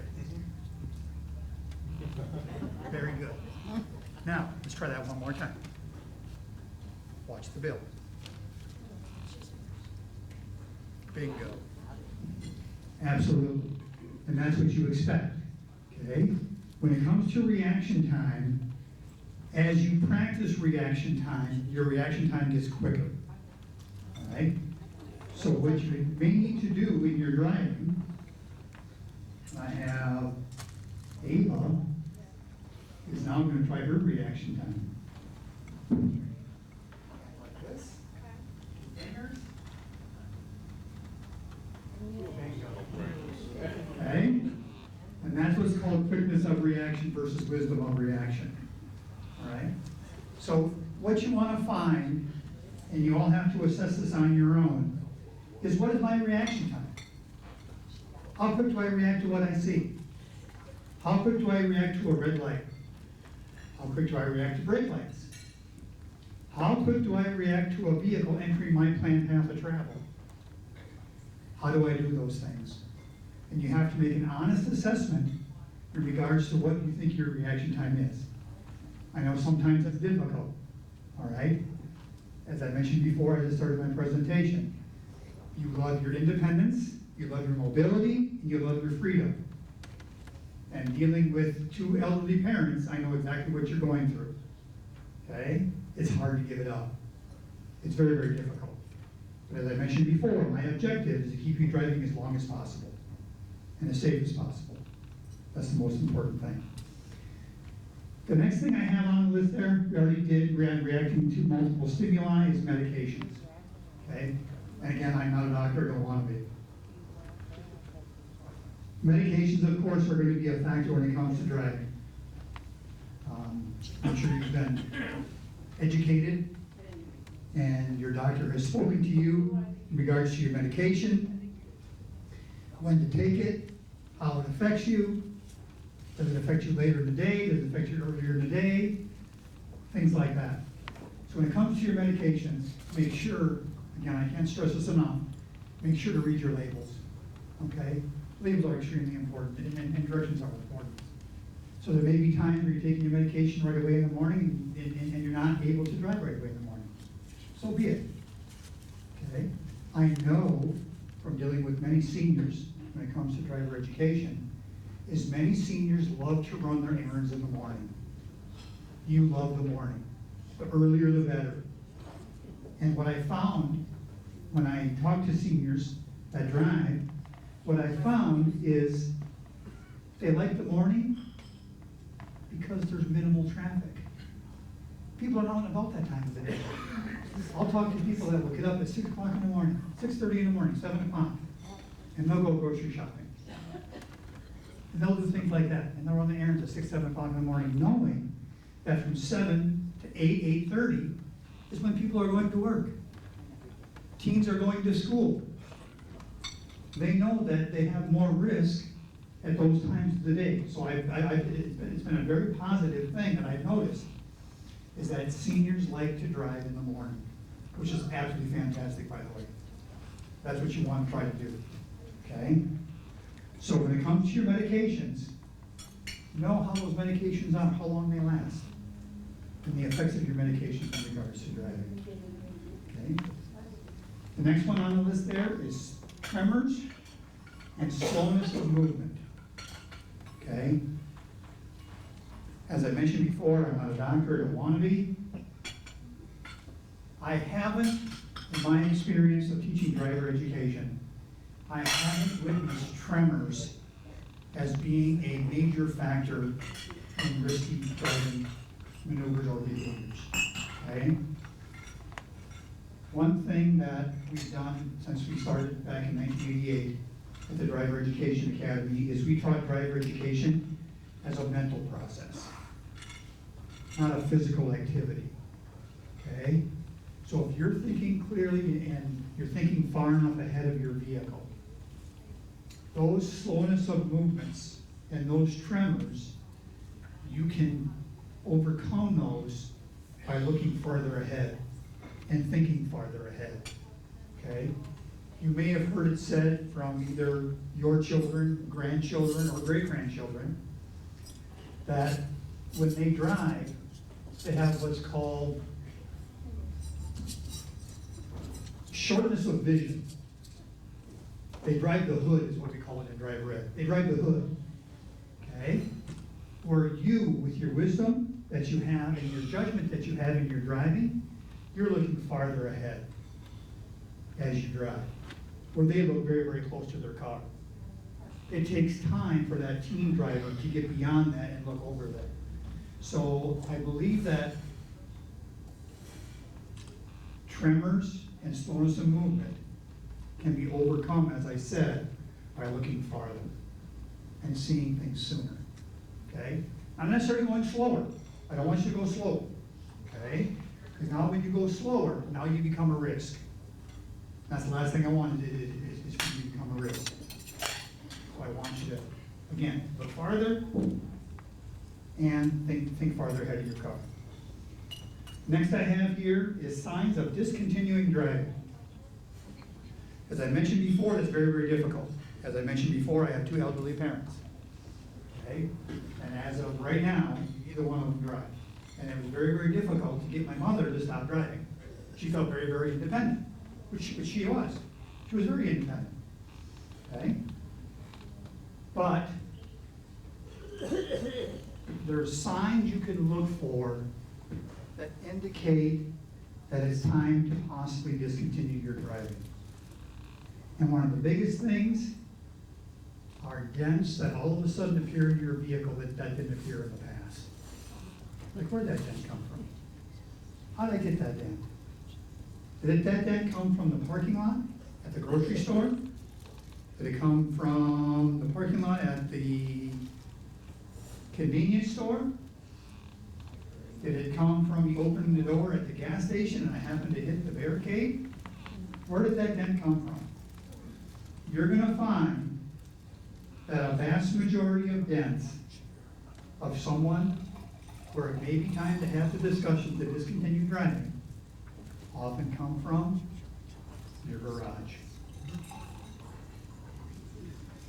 Pulling in, pulling out of the garage.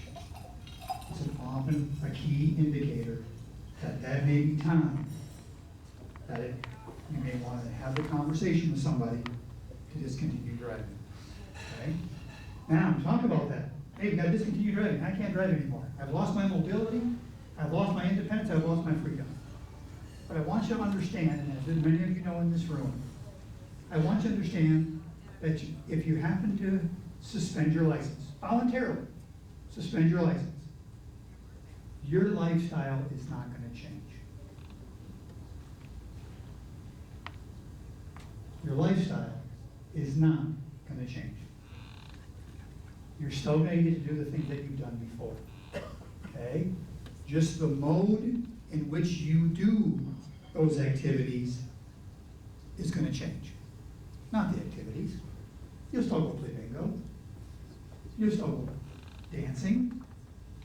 You'll still go to the casino. Things like that.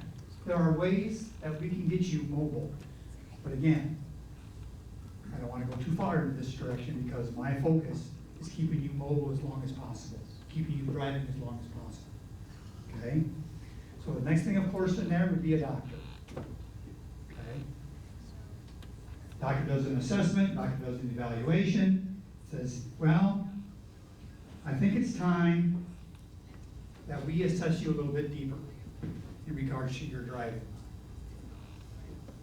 That gets to be a very difficult conversation. It gets to be a very difficult thing because of what's required by the state of Wisconsin when it comes time to maintaining your driver's license.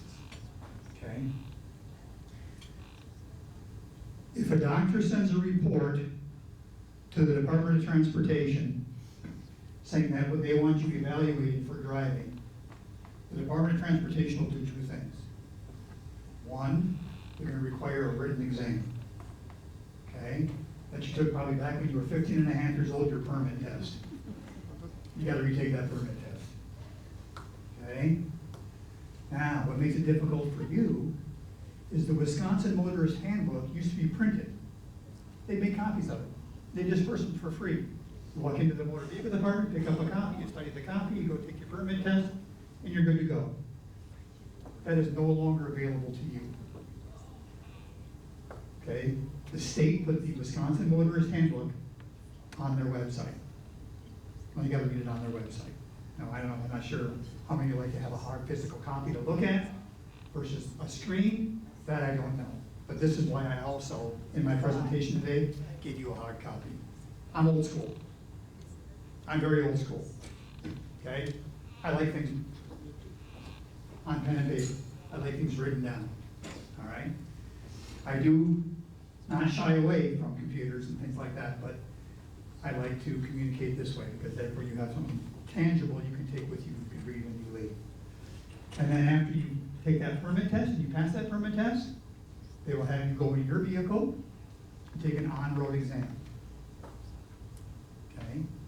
And you have to pass both those exams in order to maintain your driver's license. Okay? So that would be the step that would be taken if a doctor says it's time for you to go ahead and be reassessed. Now, something that we do, we, as a driver ed school, no driver ed school in the state of Wisconsin, can take your license away. Okay? We're not allowed to do that. All right? What we do is we make appointments with you. And then we take you to places that you are familiar with. Where do you buy groceries? Where do you bank? Where do you go to church? Things like that. We try to put a strategy together that modifies your routes, as I mentioned before, that keeps you driving as long as possible. Okay? Which I'm almost certain, based on, again, I don't know you in here, but I'm almost certain that many of you have already started to do that. You've already modified your routes. you've already changed the time of day that you drive. Because you know the consequence if something terrible would happen, that you'd be involved in a motor vehicle crash. Okay? Because once you're in a motor vehicle crash, now that whole snowball starts. And that's the last thing you want. Okay? So, again, when it comes to dents in the vehicle and dings, again, as I mentioned there, usually caused in garages and keeping your license. Next one is getting lost or disoriented. Okay? I'm sure that's something that your family will notice and they'll make comments of.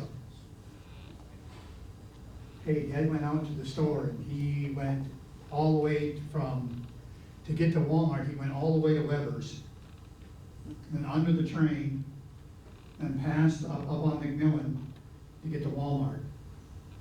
And we live like 4 blocks away from Walmart.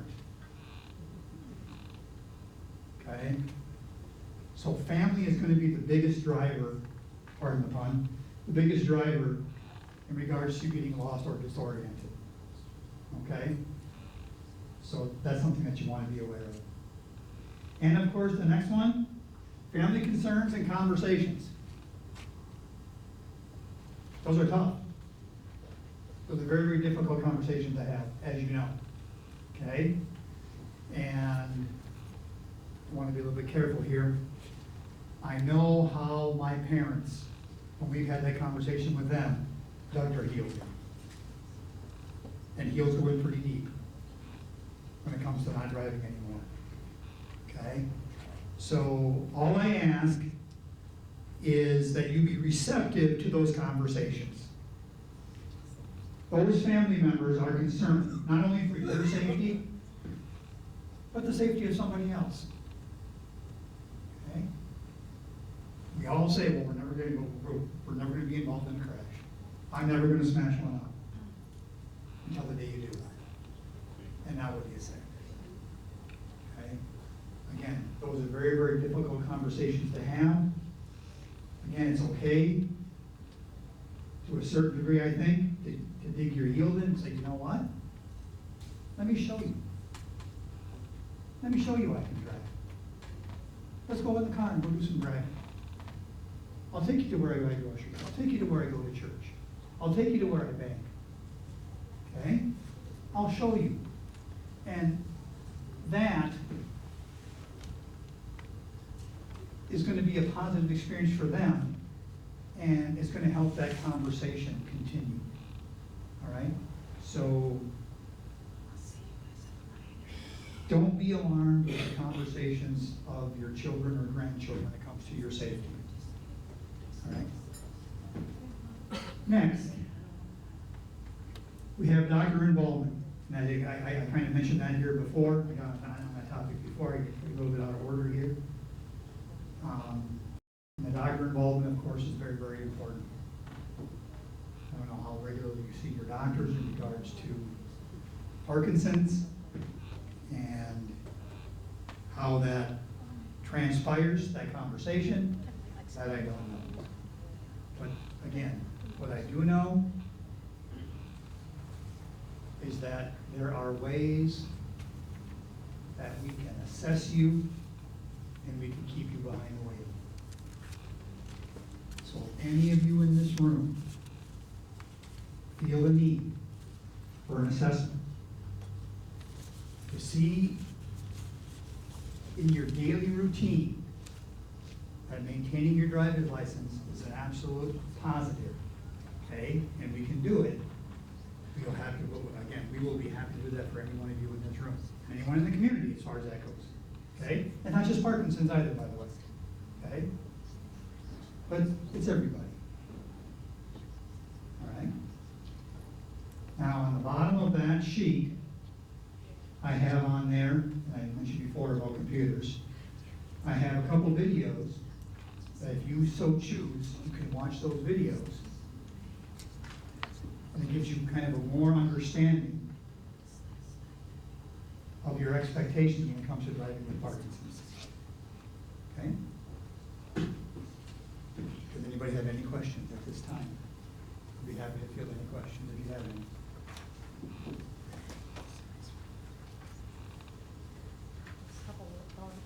Yes, sir. How intense is the test With the DMV or with us? with the DMV? The DMV, it's the same exact test that you were given, I shouldn't say exact, but it hasn't changed a whole lot over the years. It's a very similar test as what you took when you were 15 and a half, 16 years old. And driving? And driving is the same, correct? Test? Correct. The driving test here in Marshfield is an in-town driving test. They will not take you out on the highway. They take you in town. There's a specific route that they take individuals on during that test. Correct. Question.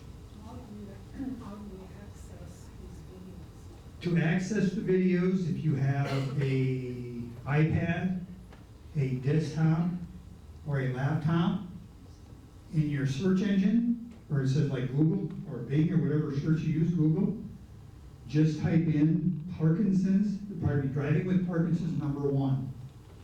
And that'll come up. And then you click on that and there'll be a video. And then just click on the arrow for the video and you can watch that video. Okay? For both of those, correct. Yes, sir. We had a problem one time where there was a rule that was made up after we, knew the rules, and it was added. What happens if something's added because the one that was added was the one move over when there's somebody with flashing lights on the side? Oh, I've seen a lot of people just go straight next to them. Nobody goes around them like they're supposed to. you're 100% correct. I just took a trip, as a matter of fact, yesterday. We had the opportunity to take my children and my grandchildren on to Milwaukee for a Brewer game. Of course. I know, what's going on with that? Yeah, back to their winning ways. And I saw the same thing that you're talking about. There was a service vehicle on the side of the road. They were helping a disabled vehicle. The law clearly states, and this is what's called the move over law in the state of Wisconsin. It's called the move over law. If you have a service vehicle, emergency vehicle, or someone disabled on the side of the road, you are, if you have a multiple lane road, you've got 2 lanes going in the same direction or more, to make a lane change and go away from that disabled vehicle or service or emergency vehicle.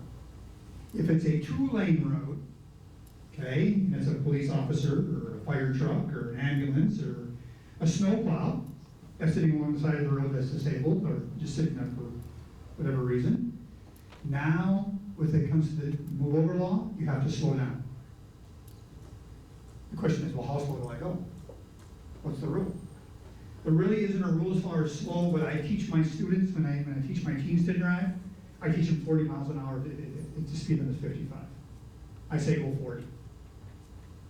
Okay, with your foot on the brake. Being ready to push the brake, just in case you need to. Another thing is to watch the people that are sitting there. If they pop out in front of you, you've got to be slowed down. You're 100% correct, and that's why I mentioned before, to look farther ahead as you drive, and to think farther ahead as you drive. You're thinking, hey, are there kids that are in that van that's disabled? Are those kids gonna run around the side of that van? You have no idea. Again, something I teach, so funny. What we teach kids are like deer. When you see one, you predict more. Because they're coming. There's no doubt that they're coming, absolutely. The next thing that, as long as you bring that up as far as changes in rules and regulations in the state of Wisconsin, is what's called the rule when it comes to farm equipment. As you know, we are a rural part of Wisconsin. This is rural, well, rural you're going to get, okay? You in the state of Wisconsin are no longer allowed to pass a farm vehicle unless it's in a passing zone and it is safe to do so. Okay? That means you're following this. Somebody give me a tractor. 706. You're following a 706 pulling a wagon, a chopper box. That 706 is going approximately how fast? They're going 20 miles an hour at the base of the hill. The no passing zone has started at the base of the hill, not before the base of the hill. You are not following that tractor and wagon up that hill at 20 miles an hour. You're not allowed to pass anymore. You crest the hill, you get over the hill, here comes 15 cars coming towards you from the other direction. Oh, I can't pass again. And of course, luck has it, here comes the next hill. And now you're up the next hill at 20 miles an hour. Okay? And the reason why they implemented that law is because the farm equipment today is much larger than it was years ago. Farmers are farming more crop acres, therefore to be efficient, they need larger equipment. And that's the reason why. Years ago when it was smaller, it was a different story. But today, absolutely not. Any other questions? Yes? So how do you feel about like the newer cars, they have like that collision avoidance and then they have that lane, like, you know. Lane departure warning. Yeah, or it corrects for in the lane. Yes. So how do you feel about that with If driving? you have that vehicle, raise your hand. You do. You have that. Okay? So we have a fair amount that have that vehicle. Okay? When it comes to those vehicles, and if you don't like that feature, there is the opportunity to turn that off. Okay, just so you're aware of that. And that brings me to say this.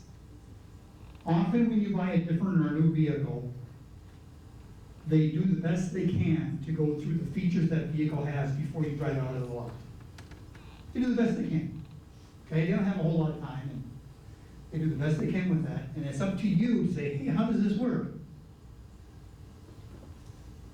With all those features you're talking about, the lane departure warning, the blind spot detection, the stay in your lane alert, or it actually even moves the wheel for you if you get too close to the guideline, or if you get too close to the center line, it'll move the wheel for you. For some of you who haven't driven a vehicle like that before, that's going to startle you. Say, what the heck is going on with my car? You take it back to the dealership. I don't want this car. This car drives itself. I want to drive it. That's what I bought it for. Okay? When it comes to those devices, though, what I want you to fully understand is like everything else you have in your life, those are a tool. They're a tool.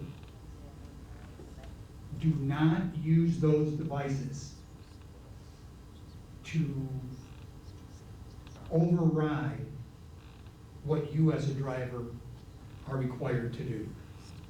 Okay? It is strictly a tool. That's all it is. It's like this. It's like the autonomous vehicles, the Teslas, correct? You can sit in a Tesla or almost any vehicle today. Matter of fact, I mean, General Motors has the pickup truck that they advertise on TV. Take your hands off the wheel and just let it drive itself. Okay? Again, those things are a tool. They do not substitute you as a driver. Again, if something would happen, my guess is Tesla would win a lawsuit over you because you took your hands off the wheel and you're involved in a motor vehicle crash. Pretty good guess. My guess is they had some pretty high-powered lawyers. Okay? So when it comes to that, yes. It's out there, it's a tool. Are some good? Yeah, some are fantastic. In fact, my vehicle that my wife owns, it has, you can set the distance that you follow a vehicle. Following distance, you can set. So you put on the cruise, you drive down the freeway, you come upon a car that's going slower, the car will slow itself down to that speed and keep enough space that you have time to react if something's happening. And if you don't, it will actually slow you down to a complete stop with your foot off the brake pedal. Yeah. So again, don't take those tools as a substitute for your responsibility as a motorist. Yes? They showed that perfectly on a commercial a couple days ago for a big Hyundai car. Yep. It was the big one. They were talking in the car and nobody was paying attention. A truck pulled out in front of them, the car stopped dead right there. Yeah. And they even showed the brake being put on and everything, the zero, going down to zero and everything. Absolutely. Most definitely. So again, Are they warranted? Sure, they're warranted. Do you become distracted? Absolutely. Okay? Now, I'm not sure in regards to, as you become a senior driver, how much you allow yourself to become distracted, where a younger driver, hey, I can do 5 things at one time. You know, I can take care of somebody in the back seat, I can change the radio, I can do this and I can do that, and let the car do its thing. But you have learned as a senior driver that that's probably not the best medicine. Okay? So again, yes. Question? Talk a little bit about passing an Amish horse and buggy situation, which happens often. The question was passing an Amish buggy, horse and buggy situation that happens often, of course, as we are here in rural Wisconsin, absolutely. That is a very difficult situation. Again, as I mentioned before, we talk about kids being like deer, right? And now we have an Amish horse and buggy. And how predictable is that horse? Good question. I don't know the answer to that question. I don't know. How predictable is a horse? I couldn't tell you. How predictable is the young individual driving the horse? I don't know that answer either. Okay? But when it comes to that, I guess the main thing I would say is I would use that very, very similar to the move over law or the tractor law that we have as far as when you should pass it. Okay? I know we're going slow. I'm fully aware of that. But again, as you know from your life experiences, prudence is very, very important. Very important. Question? Why is it that they don't crack down on driving with your talking? Oh, good question. Why don't they crack down on driving with cell phones?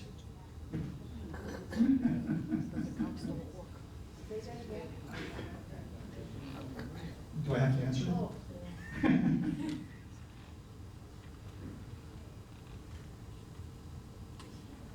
Something I teach my teens in my courses.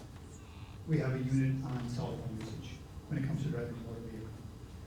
And I preface that conversation and that dialogue with this. I can stand up here and talk to you for 4 hours, maybe 5, maybe 6, about cell phone usage. After the 4, 5, or 6 hours of talking about your cell phone usage, guess what it's going to change? Say it again. You got that right. It won't change a thing.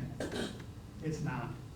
Again, the generation that we have coming up right now, that's all they know. That's all they know. They've seen mom and dad on the cell phone while they drive for 15, 16 years of your life. That's what they've seen. That's all they know. Well, mom and dad can do it. Why can't I do it? Mom and dad can steer with their knee. How come I can't steer with my knee? You know? Some of these behaviors that parents have, they have to look back again and say, hey, what, again, you've all done this. You've all been through this. You've all raised your own children.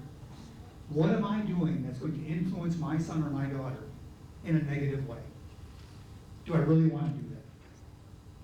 Is that something I want to do? Okay? As far as cracking down, I can't answer that question. That's for law enforcement. I wish they would, no doubt about it. Okay?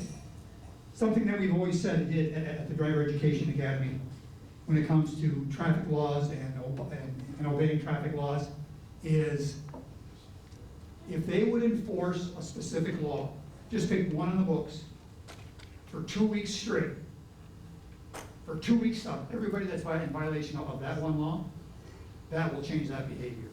That's all it takes. Next 2 weeks, pick a different one.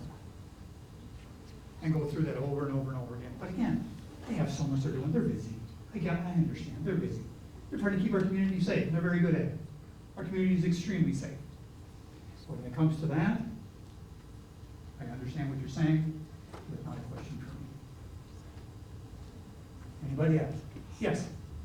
I don't see many speed signs on gravel roads, and I kind of wonder what's a safe speed, because you can't really stop quickly on a gravel road. Okay. You want the law, or do you want what I teach? You want both? Oh. I teach all of my drivers, whether it be an adult that comes in that asks me the same question or a teen that asks me that question, my answer is 35 miles an hour. 35 on gravel. Max speed on gravel is 35. Can you go faster? Sure. Go as fast as you want. I don't care how fast you go. You got a choice to make. Okay, it's the same thing I tell. Could I get this question also? Is it legal to go 5 over the speed limit? I can go 5 over, that's legal, isn't it?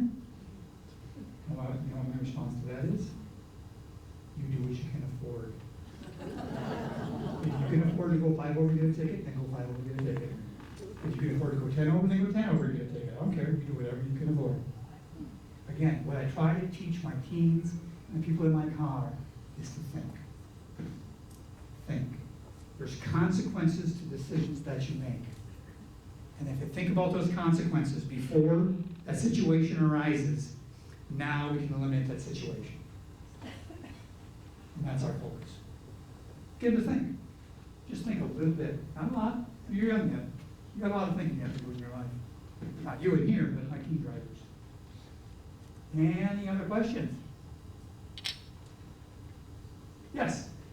One thing, we live in a subdivision, and the one thing that irritates me is that you have a utility truck there working on stuff, and I always, whether there's anyone coming or not, I stop behind it to make sure no one's coming.